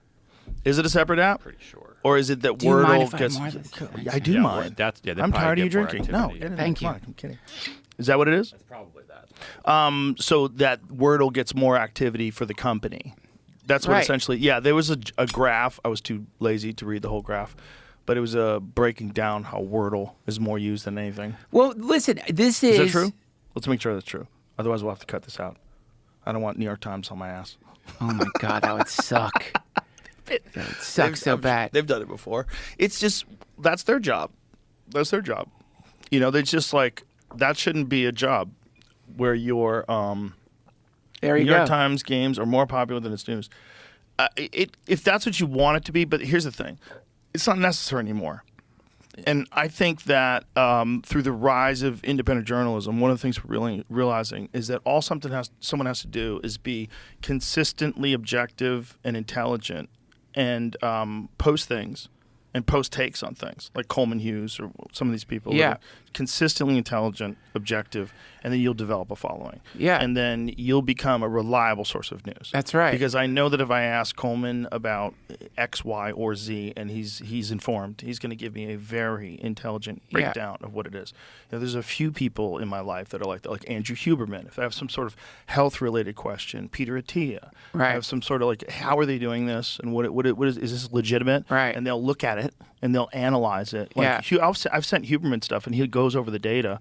He's like, "This is fascinating. This theoretically should work, and then this will explain why and what the pathways are and how interesting this is." Yeah, it's an amazing resource that wasn't available before to any person. It's too difficult. You'd have one line of inquiry. Like, you have one lane, or whether it's archaeology or language, one lane where you're like super well read in. Yeah. But you don't have access to all these other professors that are working on quantum physics. Right. And you don't have access to the James Webb Telescope people. You don't have access to all this data. It's like, it's too hard to get. Right. Now it's fucking everywhere. Everywhere. It's everywhere all the time. That's right. It's a question away on your phone. Yeah. It's a question away. You pick up your phone and you just fucking press a button. You say, "Hey, Google, why don't you tell me what the James Webb Telescope's been up to?" Yeah, "Hey, ChatGPT, why don't you talk to me like Santa Claus and explain to me why these drones are fake?" The best. Dude, It's the I best. don't know if the drones are China's or ours or water people. They're coming out of the water. Imagine if there's a civilization under the water. I mean, that's where I would hide if I was like trying to hide from a 100%. civilization. It's the ocean. It's clear. They can't get in there. They can't breathe under there. It's a perfect place to hide. You know what I've been saying for a while, the last few weeks at least? I think maybe what the aliens are is custodians. I think maybe they're just here. They're like some sort of a autonomous creation that's designed to accelerate our evolution, stop us from blowing ourselves up, and make sure that we build the quantum computer with AI. Right. And this is like, it's all a part of this like endless cycle of integration in the great universe. This, and like, we're at this like, "No, I don't want to get out of my cocoon." We're in that stage. We're in this like bizarre, strange, Australopithecus wandering around in the grass fields. We're in this weird stage where we're gonna launch into some completely new way of interfacing with the universe itself. Yeah. And it's gonna happen whether you like it or not. Yeah. And this is just what's happening right now, and that's why everything's so chaotic. Okay. Like, McKenna used to talk about this. Dude, he used to talk about how the end of civilization, it's not gonna be a whimper. It's gonna be people screaming in agony and that's it. flailing and trying to hold on to the Hold past. on to Hold the on to way. Norman Rockwell paintings. I want to bake my own fucking bread. You're trying to do a waltz at a rave. How many fucking genders? Yeah. What are you saying? Yeah. Why are these fucking drones? They're drones, goddammit. It's the meltdown. And if you, what you're saying, like, so if you look at like Crick, and I think it was Crick wrote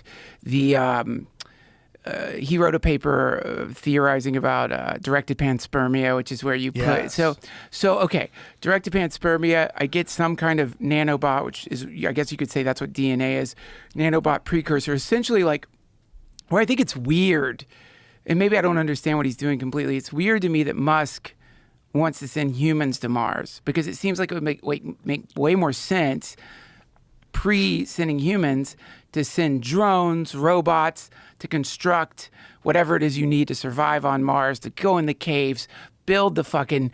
well, that's the plan, Duncan. Oh, really? So it's not people the first. The first voyage to Mars is going to be unmanned. Okay, great. Yeah, that makes I think they sense. have to do that. They have to have a certain amount of supplies, because I think they can only come back in 2 years. But I don't even mean supplies. I mean, if we jump forward 20 years... How about missing that bus?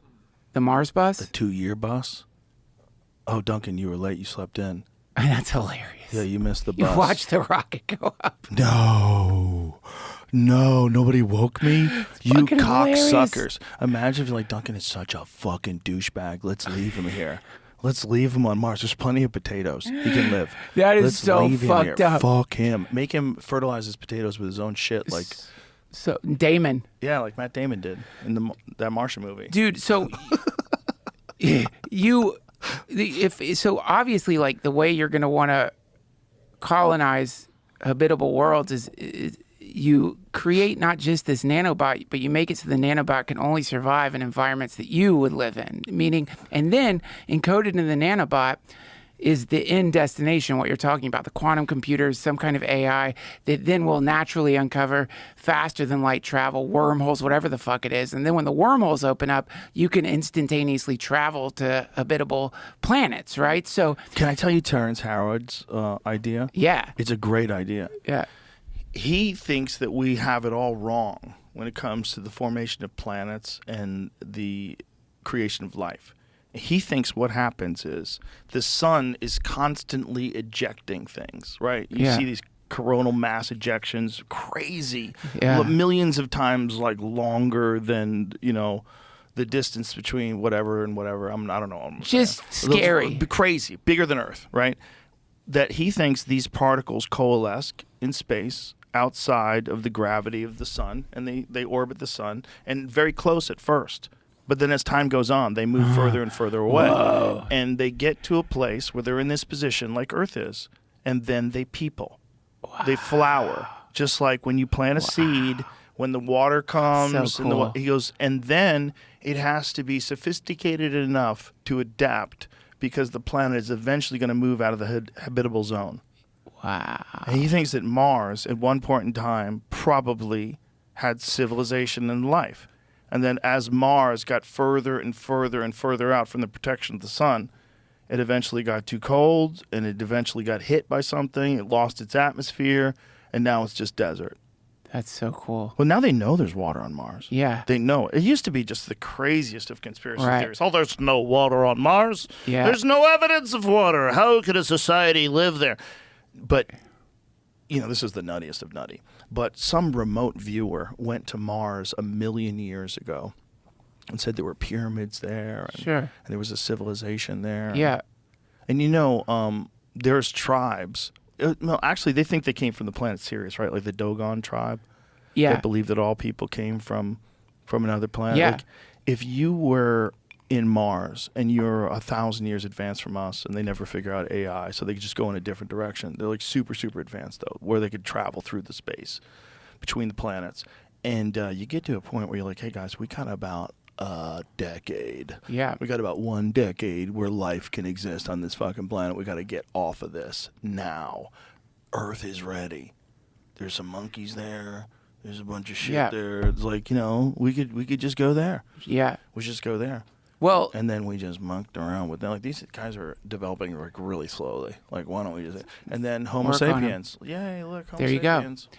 Man, listen, whatever it is.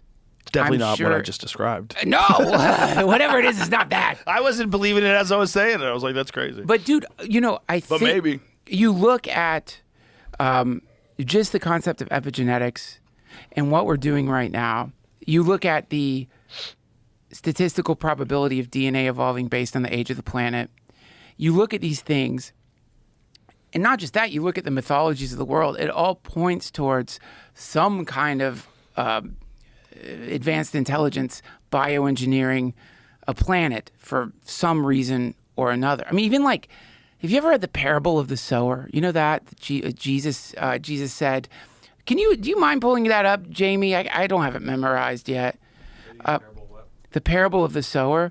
When you think how do of you say yes? How do you spell sower, sower? SOWER. Oh, like a sow, like sowing things. No, like planting S-O, seeds. sower of seeds, right? Planter, the parable of the sower. SEW. But when you think about this, generally this is the idea of like there's people who are going to like understand Jesus as God, but if you look at it as an extraterrestrial intelligence planting seeds on planets versus it becomes this like crazy. Whoa. The sower is the parable of the sower.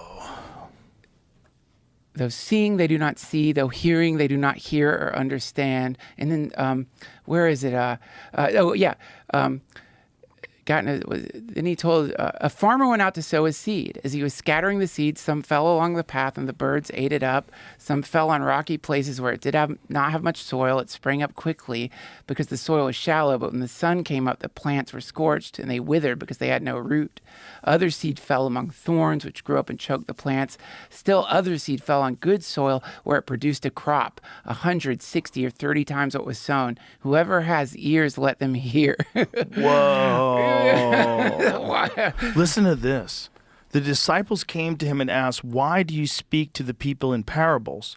He replied, "Because the knowledge of the secrets of the kingdom of heaven has been given to you, but not to them. Whoever has will be given more, and they will have an abundance. Whoever does not have, even what they have will be taken from them. This is why I speak to them in parables. I'd be like, bro, what the fuck did you say? Can you break that down? If I had that guy on the podcast, if I had God on the podcast, I'm like, okay, do you have friends? Okay, when you talk to friends, like when you say like complicated things, you should make them make sense. So I know you're smart. You made the whole universe. I'm not being disrespectful, sir. But what did you just say? Well, let me answer Why do you it. speak In a parables? parable, you see, imagine a flower growing from stone. Sometimes the stone is angry at the flower, but sometimes the stone glows with light. This is why. Is it because we teach kids that way, kind of? We kind of teach kids almost in parables. Well, we teach kids like a simplistic form of everything. Well, I think it's an acknowledgement of a kind of spectrum of intelligence, right? It's like the idea is like, let me give you a little data fractal here. That's why it's so rude when someone talks down to you. Oh, the worst. When someone's like, I don't know if you know, but let me explain to you. Oh, please. What's wrong with the way you're thinking? I can't wait to hear. It's the grossest way to talk to people ever.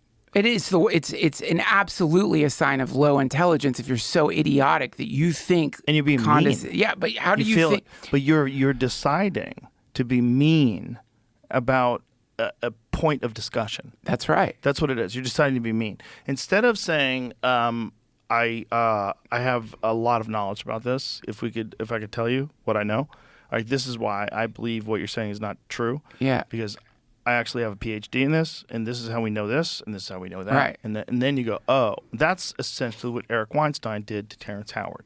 Right. So when Terrence Howard was on the podcast, there was a lot of things that you're saying that were true and really fascinating and very interesting. He's a very brilliant guy. Yeah. Eric Weinstein is a legitimate PhD in mathematics. Right. And he's super fucking crazy, scary smart. And he said to him, he said, look, I'm not giving you peer review. He goes, I'm not a peer. You're not my peer. He goes, I'm an expert. I'm giving you an expert review. I'm saying you have a lot of like really interesting ideas. Just stop teaching people. It's offensive to the people that actually do this for a living. That's all it is. It doesn't. You are like us. This is what he said of him. He said he's one of us. He just went down a different path. That's right. But he's a brilliant guy who has a strong desire to understand the universe. Yeah. A strong desire to understand things. But he's not. You have to go down the path of peers. You have to go down the path of you got to be with all these other legitimate people to bounce these ideas about. And the only way you're really going to get in, if you have to find some online community of legitimate people that accept you. You have to be invited into something, or you have to fucking attend a university like all the other ones did. That's how you find out, especially when it comes to shit like mathematics. Boy, when you're talking about like things like physics, like boy, these are cold, hard, fact-based disciplines. Like you need to be around the people that are the cream of the crop of that. That's it. Yeah, that's right, man. And that I watched some of that, and I loved it because that's what compassion looks like. You got to see also that Terrence is a good guy. Yeah, exactly. He didn't get upset. He didn't get angry. Yeah, it wasn't designed to humiliate. It wasn't at all. And it was also an acknowledgement that a lot of his ideas are really fucking good. That peopling idea is really fucking good. Dude, the other thing that he has that he invented, cool. You've seen that linchpin thing that he invented? I saw something like that. Like modular drone technology. That can like be used for construction and fucking moving giant girders Creates and shit. A vortex or something. Well, they all link together. It's like a geometric pattern. But the nerdiest of nerdy things was Weinstein calling him out on the degree of the angle of one of the like fucking calculations that he made. I don't even remember exactly what it was. He goes, "You had to cheat that, right?" Right. And he's like, "Yeah, I did. I did that to make it work." And he's like, "Ah." And they were like fucking with each other because he understood why there would be something problematic about linking all these specific geometric patterns, and then he had to make some slight adjustment to make them link up perfectly. I love that. Super nerd talk. Inside baseball, comedians do it too. Right, like when we're breaking down a joke and to a minute pause or something. Yes. It's the same thing. But yeah, man, I mean, this is what I love when you read about the history of science. You read about like famous physicists getting in real like intense fights with each other, and you see that the process of discovering the truth does involve a kind of mutual curiosity, but not being afraid to say this is fucking wrong, but allowing the other person to fire back because you both know that via this conflict, potentially you discover something new. And that was the attitude. I mean, like this whole thing where suddenly normal people aren't supposed to engage in science is really fucked up when you look at like the history of science, which used to be maniacs like Newton, who they analyzed his hair, mercury in his fucking hair. Bro, everything had poison in it back then. Well, no, but he was experimenting with mercury. He was interested. He's like building scale replicas at the Temple of Solomon. You know, like you look at that and you see that. Now, Newton today, you know, somebody like Don Lemon would be like, oh, really? So you're going to believe Isaac fucking Newton with mercury in his hair and his little dollhouse like the Temple of Solomon? Oh, yeah, he's a real scientist. That's not what they look like. It's like these people were out of their fucking minds.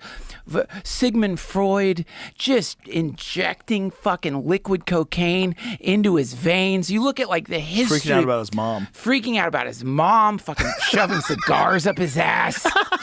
I don't think he really did that, but I wouldn't be surprised. I wouldn't be surprised. But, you know, you look at the history of what brilliant people who have shifted the culture actually behave like Tesla. Yeah. Fucking Tesla did, like, I don't know. Like, he was in love with his pigeon. In love with a pigeon, didn't want to, like, the thought about castrating himself because his sex drive was getting in the way of his research. So he's like, I'll just chop my dick off. I think he did, dude. I think there was a description of him destroying his sexuality. Yeah, dude. So you sort of like realize that for whatever reason, the priest class of default reality, of which Don Lemon is a high priest, have suddenly created this ridiculous version of scientists, of philosophers, of intellectuals that are domesticated people, normal fucking people, is actually really awful in the sense that all of the like philosophers and scientists out there today who are like, you know, in their filthy fucking apartments, who've been staring into a candle for like 5 hours, they're not thinking like, I'm a scientist. They might be, you don't know. Like right. this new, basically like it appears that the power structures in the world want to create this homogenous version of humanity within which there's all these declawed people who completely align on a few ridiculous facts. Absolutely. And you can make those people very clawed if you bond them together to attack anybody who doesn't stay in line. That's right. Yeah. That's right. And that is what, again, like a coup where you get rid of the president, at least you know it's not the president. Tyranny, where you don't have soldiers in the streets, but a kind of societal pressure, an unending pressure trying to online push. bots. TikTok, the reels, the algorithm. Like, dude, have you ever looked at pendulum sync up? But I don't watch TikTok. I don't have TikTok. I know it sucks because I try to send you some TikTok shit and you can't look at it. I won't click on it. But I don't. They probably have already infected my phone just because you sent me those links. I'm sorry. That's probably in the user agreement. I still send we them. agree to infect other people's phones every time you send them a link. I keep hoping you will have like. I try not. I'm not giving in. Well, it is so incredibly hypnotic. Like it is so advanced in what it does, but not interested. It's really creepy though, because like it's syncing us. It's homogenizing people, and that's what I don't like. Is like it's creating this synced up, and it's creepy because like the TikTok dance is actually, if you think about it, it's really a symbol of what it's doing for a lot of other things. Like maybe you're not doing a choreographed dance with your family in front of the Christmas tree to some dumb song, but why is it that everything you say, I've seen written exactly in the same way on Reddit? Why is it that every opinion you have matches, not just like the idea doesn't match, but the way you're verbalizing the idea is like a sentence that I've heard over and over and over again in different places. That is so spooky to me. Yeah. And so to me, like that, and also that it's called TikTok, which in my fucking paranoid universe, I keep thinking, is that the TikTok of a metronome that they're talking about? Tick, tick, tick, tick, getting people to dance to a certain cultural BPM. Jamie, I'm going to send you something. I'm not sure if it's true, so I want you to find out if it's true. And someone was saying that there's a whole series of, or I saved it on Twitter. It's a link on Twitter. That's what it is. There's a whole series of people who are claiming to be doctors saying the exact same thing. I saw that. I know what you're talking about. Is that real, though? I don't know. The problem with those things is, like, people bullshit. And when people here it is. I'll send it to you, Jamie. When people bullshit, it's really hard to tell. You know, because if you change this and, you know, create this in Photoshop, and then people start spreading it, then all of a sudden that narrative gets out, and most people don't ever hear, oh, no, somebody made that in Photoshop. Right. So by the time it gets around, it's like, I don't know if it's true or not. Right. These are one of those. So it's like if that's true, and if all these doctors were tweeting out the exact same verbiage, exactly, I wonder if that's a mandate. I wonder if they're sent something like a mass email. That says copy and paste this, perhaps. Discord server. Or I wonder if they're fake doctors, or I wonder, you know, if it's like some bot program designed to encourage people to go get vaccinated or whatever it was. I just don't know if it was real. So I don't want to, I want Dr. Jamie to look at it real quick. Thank you, Jamie. Jamie's super skeptical to the point of being a liberal. Why is that what it means? Why is that the end result? He's triggered. That narrative gets around and people I know. Jamie's not a liberal, folks. Jamie's very down the middle. Hey, Jamie's not a liberal. You're a centrist. Is that correct? Sure. Yeah, I think so, right? This is weird. I'm just looking at the account. I'm trying to figure out a way to research it. I might have to like Twitter's or Google search the image, but see if the thing has been community noted. I do see one different. Here's what difference I'm noticing just looking at it. That the third different font.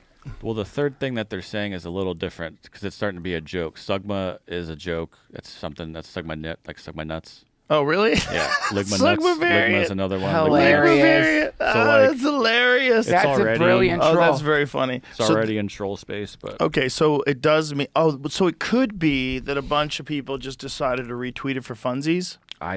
Some of them are. Well, why don't you go to their accounts? Well, look up any of these accounts. That's what I was going to do. Or next. it could have been one of those things where someone got caught. Do you remember when there was this like misinformation video that got out? There was all these local news anchors giving the same exact speech in verbatim. Yeah. In tune, in time. Yeah. It's really weird. Yeah. Play that, Jamie. Do you know how that happens? Yeah, they get given you some. Just get the same script. It's like local news stuff. It's like it usually happens with Sinclair Media. Right, but it's about misinformation. And right. And it's weird. It's weird because they're basically protecting their job. So what it is they've been caught stealing money. You know, they got a big fucking pot of gold. Then and the people are at the door like, I heard you got gold in there. Yeah. What you're hearing is misinformation. It's all misinformation. Yeah. We are the #1 source of news, and we're dedicated to give you the true, objective. They're all reciting the same script. Right. Is it, what company is it that makes them? Sinclair. So they make them, let's just play it though, because it's so crazy. That these people are the people that are in charge of giving you the news, and they're reading off this thing, pretending that these are their thoughts. This is what's bizarre about that, where it's untenable.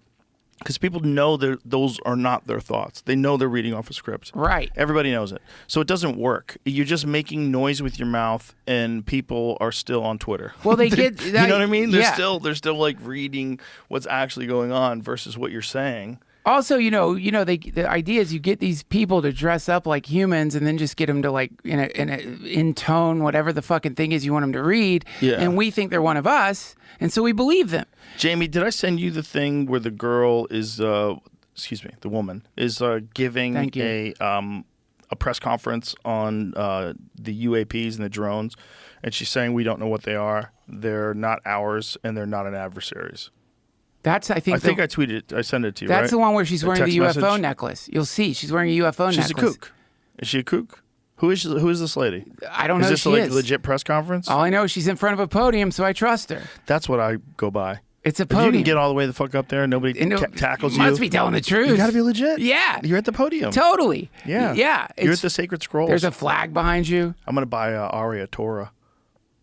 You ever see the Torah? It's like or the Talmud. You can just buy. You're going to buy the actual scroll? Oh, yeah, get someone to write it for you. That's a terrible responsibility for him because you have to like treat it really carefully. You have to put it in a vault. They have dudes. No, he's going to keep it in his living room and jerk off on it. Did he say that? No. No, he won't. I said that. I promise you. He still believes. He's not going to got jerk him. off on the tour. I promise no, you. He's going to Talmud. put it. Oh, Talmud. The Torah, he will jerk off.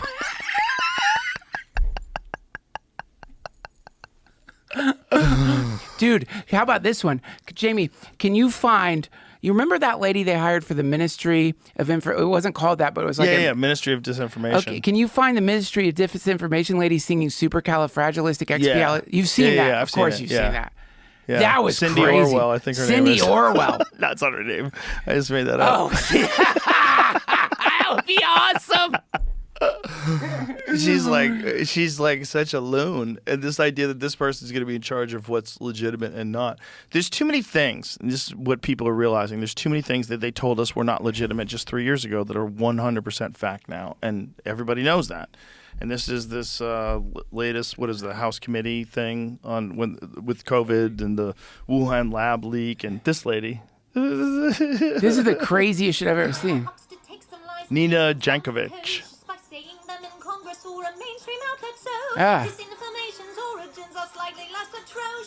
Can you imagine? It's how you hide a little lie. It's how you hide a little lie.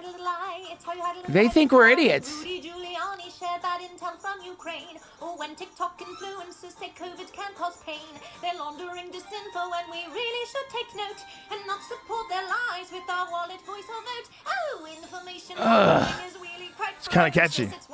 I mean, she's beautiful. Isn't this what Animaniacs did? This is real. This feels like Animaniacs to me. You guys might be too old No, for that. I think it's really her. No, I mean, but that they would give information out in songs like that, song form. And it would be informational, but if you weren't But paying this was attention- like something that she released when they were talking about her being the ministry of the head I of know. the I'm just saying it feels like disinformation. that. Hey, but how I about think it's honestly just her trying to go viral with a video about this thing that she's doing. That's what it is, and it's a good way to go viral. I mean, we just talked about it. I mean, People share it, even if it's preposterous. It's a good way to get attention to this thing that you're about to do, and why. It's fine if the United States isn't literally trillions of dollars in debt, and partially because people like that are getting hired to sing fucking Mary Poppins shit songs about misinformation. Then it's an atrocity. She should get Nancy Pelosi money. Dude. She should get I mean, look, Nancy Pelosi deserves bathtub every full of diamonds penny this money. year. Bathtub full of diamonds. Just crystal and diamonds in the bathtub. Just waddle around.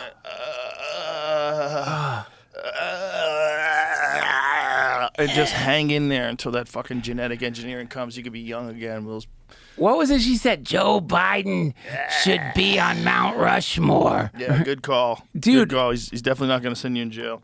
That guy is, this is what I wanted to talk to you about. Pardons. I'm not opposed to the idea of being pardoned. Because I think that there's like, governors can find out that someone legitimately got railroaded and they can pardon someone. Yeah. I like that. I like that the president can pardon some people. Like, I wish they pardoned Ed Snowden. You know, there's a bunch of Julian Assange. They should have pardoned Julian Assange. I wish there was, a way to stop someone from pardoning 8,000 fucking people. And some of them are like murderers. Some of them are the kids for cash judge. Kids for cash. One of them, or one of the people. We talked about this the other day. He's one of the people. He had 2 years left in his sentence. But still, like, it's the principle of the thing. How many lives were destroyed by that kids for cash thing? How many dehumanizing decisions were made where you decided to lock young people up in detention centers where they would get raped and beaten up and tortured and separated from their family and sent down a horrible road of distrust of law enforcement and of authority and everything else.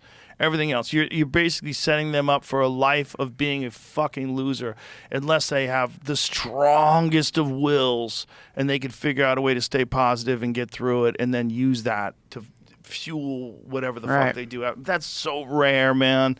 Those people are so rare. Well, here's the problem, man. I mean, the problem is, well, number one, I think, okay, like you pull someone over, you breathalyze them, they're driving drunk, right? So you're like, you can't drive now because you're drunk. So also you wouldn't say to them, I'm going to give you the ability to pardon as many people as you want for any crime that you want, right? So if somebody has dementia. Right.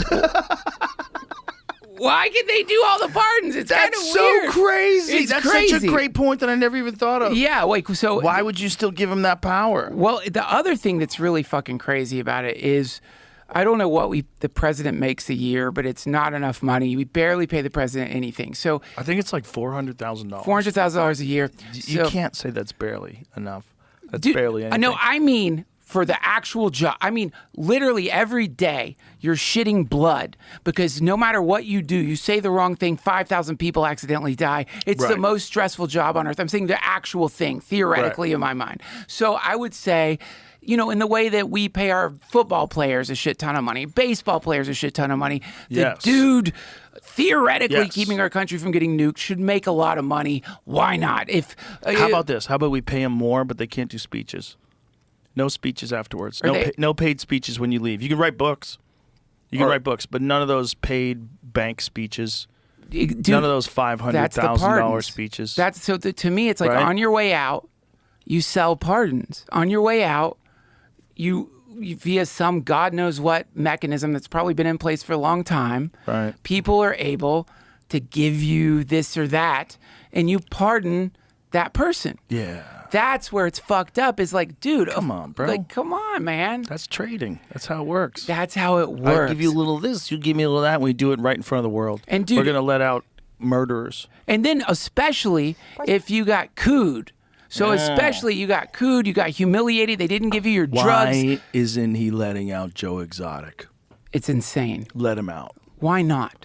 Let him out. You're going to do Kids for Cash. You're not going to do Joe fucking Exotic. Yeah. And how is Joe Exotic DMing me? How is this happening? I think because he knows, because you will say things like this. Does he have a phone in jail? Dude, I feel like... Are you allowed to have a phone in jail? Can you have a Twitter account? Joe, I feel like right now, because of you aiding Trump and getting elected, and I don't think you're the kind of person to do this, but I do feel like you could probably call in like at least one favor. Get Joe Exotic out. Dude! Why not? For all of us. Russ Allberg out first. Okay, sure. Yeah. I mean, obviously, there's probably some people in front of that. Trump committed to doing that, to releasing. Really? Yeah. Well, I mean... Does that find out if that's true, Jamie? I believe it is. I believe it was at one of those Bitcoin fucking things that he did. Yeah. He said that, and it was Dan or Dave said that, the libertarian thing. He said yes, that's right, libertarian. I said libertarian and Bitcoin are the same fucking category in my brain. When I'm barely tuned in, it's all the same. It's like NFT, libertarian, Bitcoin. Yeah, whatever. Yeah, I'm a libertarian. Like, sure, it's in paper. It's a great idea. It's not a real party. I'm a sovereign citizen. I'm a sovereign citizen too. Really? Yeah. Yeah, it's great. But I'm not of this planet. Where are you from? The Pleiades? I'm from everywhere. I'm from everywhere, man. I'm Johnny Cash. Dude. That's a lot of places. Everywhere, man. I've been everywhere. What a great song. What a great fucking song. Johnny Cash was the fucking best. Man. Oh my God. Fucking man. That's an incarnation I would pick. Like if we get to if there's a VHS library of incarnations, there's a long line to be Johnny Cash. I'm picking Johnny Cash. Oh my God. Top 10 probably. Can you imagine being Johnny Cash when he played at Folsom Prison Blues? It's the most incredible thing. He played at the prison. It's incredible. Paul Rodriguez did a comedy special at a prison. Brave. Way back in the day. I forget when it was, but I remember, I believe it was an HBO special. And he did it live from a prison, which is fucking buck wild. So badass. Buck wild. I mean, if you were going to do that, you would have to work. You know who could do that? Joey Diaz. 100%. Easily. 100%. He would murder in a prison. Yeah. Metaphorically. I mean, if there was a simulator, and this is again is this Paul Rodriguez? Oh my God! Behind bars, live in San Quentin, 1991. Damn. Respect to Paul Rodriguez. I don't even know if it worked. Are they laughing? It looks like they're laughing. Looks like they're having a good time. That's crazy. No, they don't have to. I'm joking. I'm sure they don't. Rush him. How's the guards going to stop by the time they beat him to death? I mean, 50 dudes just rush him. Seriously, you're thinking about that before you go on stage. They like Paul Rodriguez. I mean, but yeah, do they all? How do you know? It's San Quentin. He was popular at the time. He is still popular, but he was very, very popular at the time. There's a guy probably in the audience who wore his daughter's entrails as a necklace. You know what I mean? Like, Right. I'm sure Ate most his neighbors, of you, right? Fucked his dog. It's badass. That's a badass move. Crazy man. move. That's a badass move. I mean, dude, when you think about all of the shit that we're talking about, and really when you sort of look at like just among our group of friends, the insane events of the last few months. Tony Hinchcliffe was misquoted by Obama. I mean, There was a speaker at the Trump rally who said Puerto Rico's a pile of garbage. Those are human beings. dude. I mean, Nobody's aged harder than that dude. Well, he's withered. Bro, but these are vampire years. These are like you got bit by a leech. Like you got a parasite years. Reading the Necronomicon or something. Right. You have the Ark of Covenant in your bedroom. Yeah. Like you're cooking. You're cooking in You're something. aging like you age 50 fucking years. You look like a really good looking 70-year-old. There's something weird. I mean, just think about like what that's like to be the star. I'm saying as far as power goes, I think power must be so addictive. And so you're the fucking president, not just the president. You're like this kind of rock star president for a second. Yeah, one of the greatest presidents of all time. And so you lose that power. And now what? You know what I mean? Now what? And then you try desperately to like grab control of the thing and you can't. It didn't work. So essentially, whatever like prana or energy you've been extracting from having that kind of power, it's gone. It's gone. Now you have the nice house, but like really, like what's left? You are at the fucking control board for like America, and now nothing. You wither. You deflate. You like no purpose. No purpose. I think we're going to be able to read minds in 5 years, and all this is going to be a moot point. Well, no. I think it's going to be all go out the window. I think quantum computing is going to crush encryption. Yep. We're going to have a real problem with currency worldwide. We're going to have to figure out how to redistribute resources without conventional capitalism. There's going to be some weird new shifting that's going to come along with the birth of this AI that's way more intelligent than us. And everything's going to get super fucking weird, and we're not ready for it. And we think that we have to be ready for it. It's not going to happen like that because I'm not ready for it. No one's ready for it. No, it couldn't happen. Just like a super volcano, just like an asteroid impact, it can happen, and you're not ready for it. That's right. And a lot of us might not make it. Dude, okay. This... As far as like AGI goes, it like when Altman came out and said this year, a CEO from the company I think that made I don't know, one of the other AIs said 2 years from now I think. But the idea is if Biden came out and was like, guys, got some news, we've detected a mothership, it's coming to the planet in a year. We don't understand anything about who they are other than they must have extraordinary technology based on what we've seen of their ship. I'm good. The whole planet, the next few years would just be getting ready. NASA, anthropologists, philosophers, scientists, defense people. What do we do if they want to fuck us up? What do we do? How do you interact with aliens? Right. But having these tech people say, we are about to have a brand new species, essentially, a technological species, an AGI is coming to the planet that will surpass us as far as being able to solve problems. It will know everything. It's going to be here in about a year, maybe 2 years. You would think the reaction to that would be, okay, we've got to get ready for this. What does that mean? What's going to happen? And we can't get ready. Maybe that's what this scramble is all about, that we just have to fucking die screaming. Merry Christmas! Ho, ho, Maybe it can't ho. be solved, just like Australopithecus couldn't figure out how to make a plane. We're not prepared for it. And we're not supposed to last. We're supposed to carry on to the next thing. And the next thing will still be us. That's what's going to be weird. The next thing is going to still be us. We just want us to stay us like this. We want, fucking blues songs, and we want to drink whiskey. Sure. We want to smoke cigarettes. We want to get in fist fights. We want us to stay us. Well, it's not going to happen. I'm sure if you could travel back in time and there was an intelligent, semi-intelligent version of humanity, one of our ancestors who still had a workable tail. Yeah. And you're like, hey, I want to show you what you're going to grow into. And probably there'd be a lot of things they're excited about. Whoa, cars, incredible. Jesus Christ, you can shit in your own house? Yeah. Wow. But then they would see that we didn't have tails. And they'd be like, whoa, whoa, whoa, whoa. I'm not doing that if I lose my tail.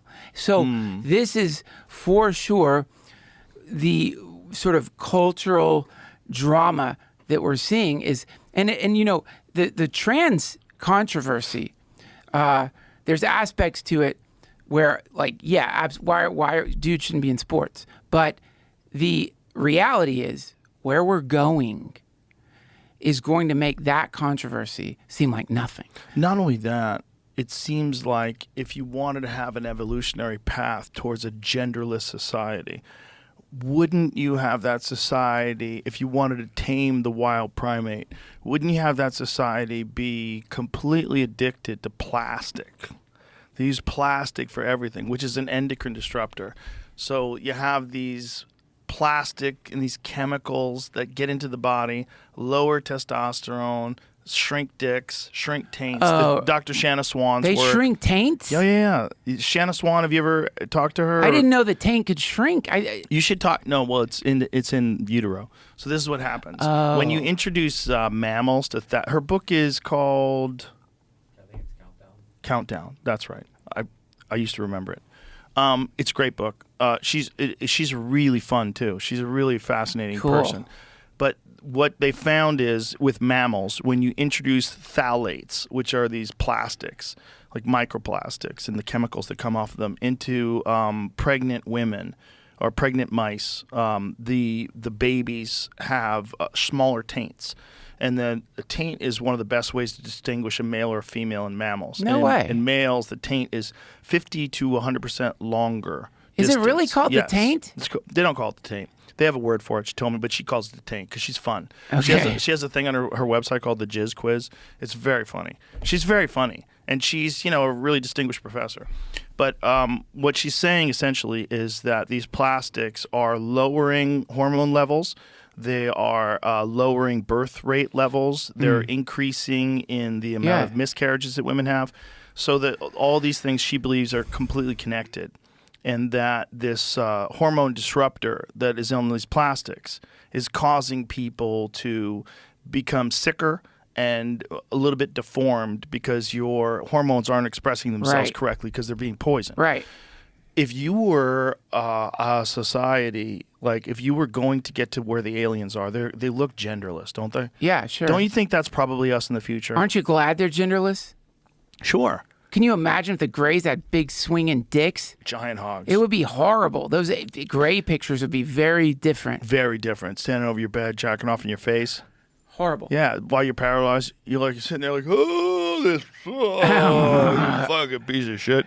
I think that we are clinging to this idea of male and female. Look, I think currently there are male and females, for sure. And this is why I'm completely opposed to biological males who have mental illness. And that's what gender dysphoria is, even if you're being kind. It's a mental illness. Yeah. Whatever it is, in the DSM-R. you're not well in who you are. You wish you were a different gender. I fully support you. That's not one of them. But you can't compete with biological females. Right. We can't pretend that you're a biological female because when we want you to feel good, you have massive physical advantages. They've been clearly documented. Anybody who says any differently is full of shit. Talk to Riley Gaines. Right. Talk to her. She's the expert in this shit. She had to go through that shit with swimming. It feels crazy to me it is, that you have to say that. It's so crazy. It's so crazy that you have to say that to liberals who always wanted to protect women. The whole thing is bonkers, but it just goes to show you it's not real. This idea of left and right is not real. Right. These are just masks that people put on. These are just a conglomeration of opinions that people adopt. Most people have not thought most of the things through. They don't have the time. They have to work all fucking day. They have a family. Maybe they have a hobby. They're trying to get out and play hoops with their friends. Right. Maybe they get together with their buddies and they want to play video games one night a week. Jesus Christ. Right. They don't have fucking time to pay attention to all this crazy shit. And that's what's really going on. Right. Most people are just deciding that, I'm a progressive. I will repeat progressive talking points. I will violently defend a woman's right to choose. Right. And they get into these patterns. And then the same thing happens on the right. This exact same thing. Exact same thing. That's why, the right is against the war in Ukraine and the left is supporting it. It's like this is like Vietnam in reverse. The whole thing is fucking bananas. Right. You know, the right is insisting on free speech. They were the motherfuckers that were censoring everybody. Right, I know. They wanted to lock Howard Stern up in jail. I know. He had to fight the FCC. Crazy. They sued him. His fucking parent company had to pay untold amounts of money. How much money did Howard Stern's company get fined? It was hundreds of thousands of dollars, if not millions. Yeah. Insane amounts of money. The fucking government was trying to shut down a radio guy for talking shit. It's crazy. So, and now that's the left. It's just patterns, man. It's just patterns where people can justify certain behaviors because it aligns with their ideology. That's right. And also, where it gets really fucked up is you are dancing to a song that basically there's like, here's two songs. There's two songs you can dance to, the right song or the song of the left. The metronome is beating out two, I guess, somewhat different rhythms. People dance to those. They get in fights over, you got to do our dance. Yeah. Meanwhile, there's a million other songs out there you could be dancing to. And there's songs that are much older than America, much older than maybe the planet itself, that's why I really think it's creepy, the way that like Christianity or any religion where there's theism, it's in the list of things that should be decried by an intelligent person. We shoot down this notion of God. We shoot down this or that. But all of these religions, at the very least, they give you a new song to dance to that isn't fucking war drums. Right. That is, you know what I mean? And they don't like that. They don't like that because suddenly you're supposed to be perturbed. Like, you know, that stupid... But it's also the arrogance of intellectualism. You know, you get really smart and these fairy tales seem preposterous to you. That's right. And you don't want to accept that maybe what it is a moral scaffolding that keeps society glued together. And it's probably based on some truth. There's some of it that seems to be a history of the world. Oh, and also to most people that I have encountered a lot of people I've encountered who are rejecting this religion or that. I get it. It's religious trauma. I just ran into somebody at Best Buy who recognized me. We had a long conversation. It's religious trauma. They were raised in some kind of like form of spiritual abuse, and in that abuse, snake handlers. Bingo. And listen, if you want to handle snakes, great. The problem is if you tell a kid to disregard their rational mind. If in other words, the introduction into the conversation of questions regarding this or that are not met with like, oh yeah, it's a good question. I don't know. But are met with, you're going to hell.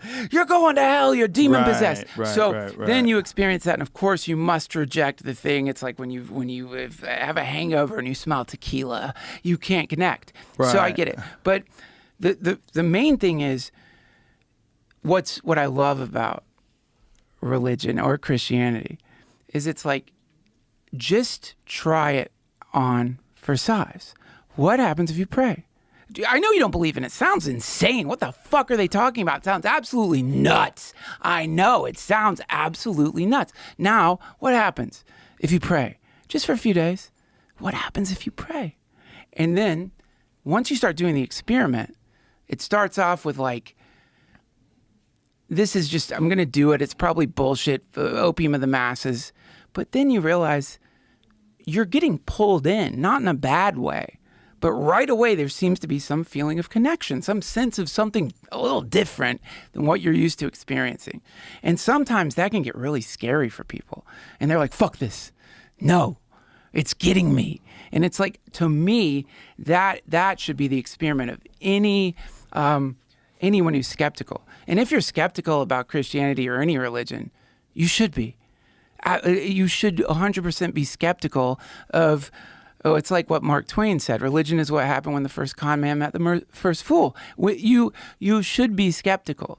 But if you read the Gospels and you realize like the part of the story there is an invitation to connect on your own, you don't need the priest class. Right. You don't have to listen to the fucking rules. You don't have to it's just between you and the eternal and see what happens. Right. To me, that's the number one thing is just investigate, explore, and don't let anyone subvert your rational mind. use that as a form of connecting with the thing. Even if you connect via rejection, it's still worth like a wholehearted exploration, at the very least, to experience a cultural trance. I don't think that's what it is, but maybe what that cultural trance is this is like, it's a pattern that you can follow that can connect you to the divine. And that there's a bunch of these different patterns. This pattern might be Buddhism. This pattern might be Islam. This pattern might be even Mormonism. Sure. Even Scientology. Definitely Scientology. I think all of them, all of them can be distorted. All of them can be subverted. All of them can have those guys that have private jets and Rolls Royces and those fucking crazy arena guys. All of it of it can go in that direction. But all of it is kind of a moral scaffolding that seems to be designed to help us in this journey of getting away from the primate instincts. That's right. And getting away from, and also connecting to each other and transcending state propaganda. Like this is like my favorite verse in the Bible. They're trying to trick Jesus. They're asking. Imagine being so cocky you think you can trick Jesus. I would try. I got it.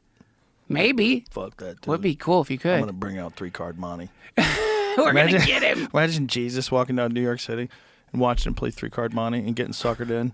You're like, hey, I thought you were the guy. Hey, man, don't do that. You don't understand. It's not the same card. Oh, my God. Jesus Christ. You don't have any more shekels. You're out of shekels. Is that what they use, shekels? I guess. What did they have back then? I don't know. Denarius? What kind of dollars did they have? What unit of money was around when Jesus Good question. existed? Super good question. I wish I knew it. Be a clever thing to say. Shekels sounds good, though. Shekels is a fun name for coins. Shekels. Shekels. Was it shekels? This comes up with a Phoenician shekel and a half shekel. Let's fucking go. Fucking shekels. Let's fucking go. It's shekels, son. There you go. Oh, yeah. So imagine Jesus blew all his shekels on 3-card money. You'd be like, Dude, Jesus. We just stick to being the fucking Messiah. What are you doing? Yeah. Why are you here again? He gets hustled in a basketball game. Like, Jesus. You're going to question everything. You're not good at basketball. And you can't run in those fucking sandals. Why are you doing this? You can turn water into wine. Let's sell fucking wine. Losing money at basketball. He plays horse with people. He keeps missing. Wow. That would really be weird. Jesus would have to be really good at badminton. Like if he plays badminton, he's got to win. He's got to win. Well, I'm not going to believe you're Jesus if you can't wrestle. If you're bad at pinball. If you get pinned really quick in a wrestling match, like, what the fuck, dude? Dude, yeah, he's got to be good at everything. Somebody rear naked chokes Jesus 30 seconds in a match. You're doing it, and you're like, I don't know, he's not tapping out. He doesn't know what the fuck to do. He doesn't know shit. He's a white belt. Why is he in this competition? Jesus goes to the US Open golf tournament, and everybody's like, Jesus fucking sucks at golf. He can't even fucking hit the ball right. Somebody show him how to hit the ball. He doesn't know anything. Why did you let Jesus compete in the UFC? Jesus is playing pickleball, just falling down, not good at pickleball. I know, and people would be so disappointed in Jesus. Everything the way he walked. Just bowled a gutter ball every time. You fucking dummy. What are you doing? Farts in the car. Just that. You got to be like, dude, roll the window down. Everybody smelled back then. I think farts probably like cleared the air a little. Oh, something interesting to smell. Some new thing instead of these shitty asses that I smell everywhere. I just read that they used to think smelling farts in a jar would cure diseases. What, it doesn't? How do you save a fart in a jar? Cancel my subscription. How do you mail that? There was some young lady that we featured on the podcast at one point in time was making a ton of money farting selling in her jars. Farts? Yeah, selling farts. Dude, that's incredible. I hope she didn't even fart in those jars. I hope those dummies. It wasn't even that long ago. It says 2014. No, smelling farts in a jar does not cure disease. It does. Look. You don't know. You don't know. Read that. In 2014 news My headlines. chiropractor told me that smelling farts was the way to go. These claims are based on a University of Exeter press release that was not about smelling farts.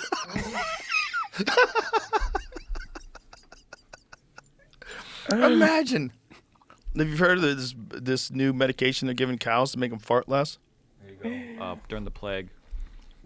Oh yeah. That almost what you said. That's not far off from what this says. It's just something better to jar smell. of farts. The Great Plague of London in the 1600s was a scary time. The public was willing to just about anything to stay healthy, including sniffing a jar of their own farts. Back then, doctors were apparently convinced that the plague was spread via deadly air vapor and that a foul-smelling substance could dilute the pollution. As such, some locals apparently took to storing their farts in jars, just in case the situation suddenly demanded a quick whiff. Honey, open the fart cabinet. Open the old vintage farts. I'm going to get them farts from when I was 23 and I had a good gut biome. Dude, like... That's so hilarious. That is so fucking crazy. I want to know how long it lasted because, for what I understand, that you can't really fart in a jar and keep it there. Like, by the time you seal it up, it's probably sealed up with so much oxygen. Well, there's only one way to find out. And get Ari. Get Ari to fart in a jar and smell shit it. in there and lie to you. He's so gross. Ari just shits publicly. He's out of his mind. How do you get the fart in the jar? I guess you put the jar up to your asshole when you got You to think fart. it cap, but then you got to get the cap on real fast. Real quick, like a ninja. Jamie, can you You're Google going to get a little it? bit of air in there. I'm looking at it. You know what I mean? It's like moonshine. It's not 100% alcohol. You don't. You use a tube if you're a pro. Yeah, you would use a tube. A tube going into the jar. You would have like a diaper, a big like a gas diaper with like completely sealed to your ass like a COVID mask. And then you would just fart into that tube, Gas and it would mask. go into that jar, and then you'd do it all day long. Right, There'd be fill a the jar. robot there that would like seal that jar off. How do you so we know it's filled? Pure. How do you know when your jar's Right. like, What if you full of gave me a farts? half-ass fart? I want a real fart. Or just the jar only has like a little fart. I want a 3:30 a.m. Taco Bell fart. Dude. That's what I want. I want That's one of those gonna cure farts you. where you're in the car and you buy Taco Bell and you immediately hate yourself. Here's a study on it. They it depends on the There's container. a study on farts in a jar. You might need to use glass versus metal containers. Oh my It god. dissipates over days, obviously. Who but did this Oh my study? god. Some awesome scientists. Bench, Howshine, and Jaxia. Why is it called anal? Wait, that can't be real. Anal chemistry. No, it's like a. No, that's my study. My field of study. Anal chemistry. Just go with that. Oh my god. Jesus Christ. Literally. I mean, you. Farting in jars. The sad to cure. thing about that article, though, because it comes out, and so that means there's people who think farts in a jar can cure cancer, and that means that somebody was laying in bed dying, and someone who loved them came up and said, "I know this is gonna seem weird, Dad, but I need you to smell this." And like there was people But dying. again, this brings us back to the placebo effect. Could work. Because I think almost everything works. It just doesn't work when your streets are filled with sewer. You know, I think that was Right. what everybody was dying of back then. Right. They had horrible, fucking, terribly unsanitary conditions Right. everywhere. Yeah. Everything was covered in shit. Yep. Everything was shit. Shitty water. You're shitting in if your you have no bedroom. running water and you have a bunch of people living together, you have horrible diseases. According to their study, one of those jars, if found, could maybe have the fart from the 17th century. Wow. Ah. Now that's a horror movie right there. Like you find like a 17th century fart. You sniff that fart and then you Great immediately power. turn into like one of those 28 days later zombies. Or And then s- it spreads. or a This superhero. virus has had a chance to adapt and evolve and plan its strategy while trapped inside this jar and get back at the humans because it doesn't have to die. So it lives in this guy's butt gas and then it evolves over hundreds of years, figure out through the multiverse how to communicate with other bacteria everywhere and Yep. devise a strategy Yep. to morph itself over thousands Dude. and thousands of generations of new viruses to become some There you go. crazy rage virus, just like By the way, 28 days man, later, which there's a new one coming out. Maybe here's the other thing. Maybe that is the fountain of youth. Maybe the thing they're trying to hide from us, the most obvious thing, is if you smell an aged fart, you're gonna reverse age. Yeah, maybe snake oil works. There's a science on harvest. How do you harvest it? The best way to harvest it thank is you. underwater. Oh, science. Use water Super to do science. it. Oh, Catch there the you go. bubbles, Not don't try to catch the fart in air. You know. Yeah, but you got to be accurate. Can You got to you be accurate with your farts. Jamie? Can you YouTube But smelling then my? how do you close the gap? You got to slide a lid in underwater. there. You might get a little water in your farts. Yeah, that's fine. That's no, you you can't have farts and the water together. They're separate things. Oh, so when you open it, it'll be pure farts, but a little bit of water at the bottom. How do I know that the water isn't diluting and slowly washing the farts over 200 years? That's not how. Jamie, can you scroll works. up a little bit? Yeah. Fart science. In my degree in fart science. Oh, is it? Sorry. Can you pull that up again? I find it interesting that someone wrote an entire essay on how to do this. Will you go back to the beginning? I just want to read how do you introduce the story here? How do you bring this up to a fucking person where you want a grant? Yeah. I recently caught my 4-year-old nephew attempting to fart into a jar in the hopes of saving it for later to surprise grandma. This is not the first time I've encountered a little boy with a dream of bottling his own farts. Years ago, my younger cousin, let's call him Jay, had a whole shelf of dated mason jars in their barn. He was very proud of his collection. That kid is killing cats. That's a fucking serial killer. He's got a fucking shelf of dated jars of his farts. What a fucking psychopath. Jeffrey Dahmer. He has nothing better to do than just fart in jars. Now, I wanted to show you my jar collection. Those are my farts. Now, that's New Year's Eve. And he's torturing animals. That's a fart when September 11th happened. That was a fear fart. Oh, my God. Oh, my God. Wow. Duncan, we got to wrap this up, unfortunately. What a joy. What a joy, always. Thanks for having me on, Bro, Joe. I Merry feel like Christmas. we could just do another 8 hours in a row. Easily. I didn't even have to pee once. I know. Like me either. I don't know what happened. Usually you have to piss like 4 times for this. I know. We were locked in. I appreciate you very much, brother. Likewise. I love you to man. death. You're one of my favorite people. You really are. You are too, man. You're a real treasure. Thank you, and Joe. These are some of my favorite podcasts of all time. Thanks, This is man. a weird combination of the two of us. I love it. We sync up in the weirdest way, man. It's the best, man. It is. That's it, man. I love you. Merry Love Christmas. you too. Hare Krishna. Merry Christmas. Bye, everybody. Bye.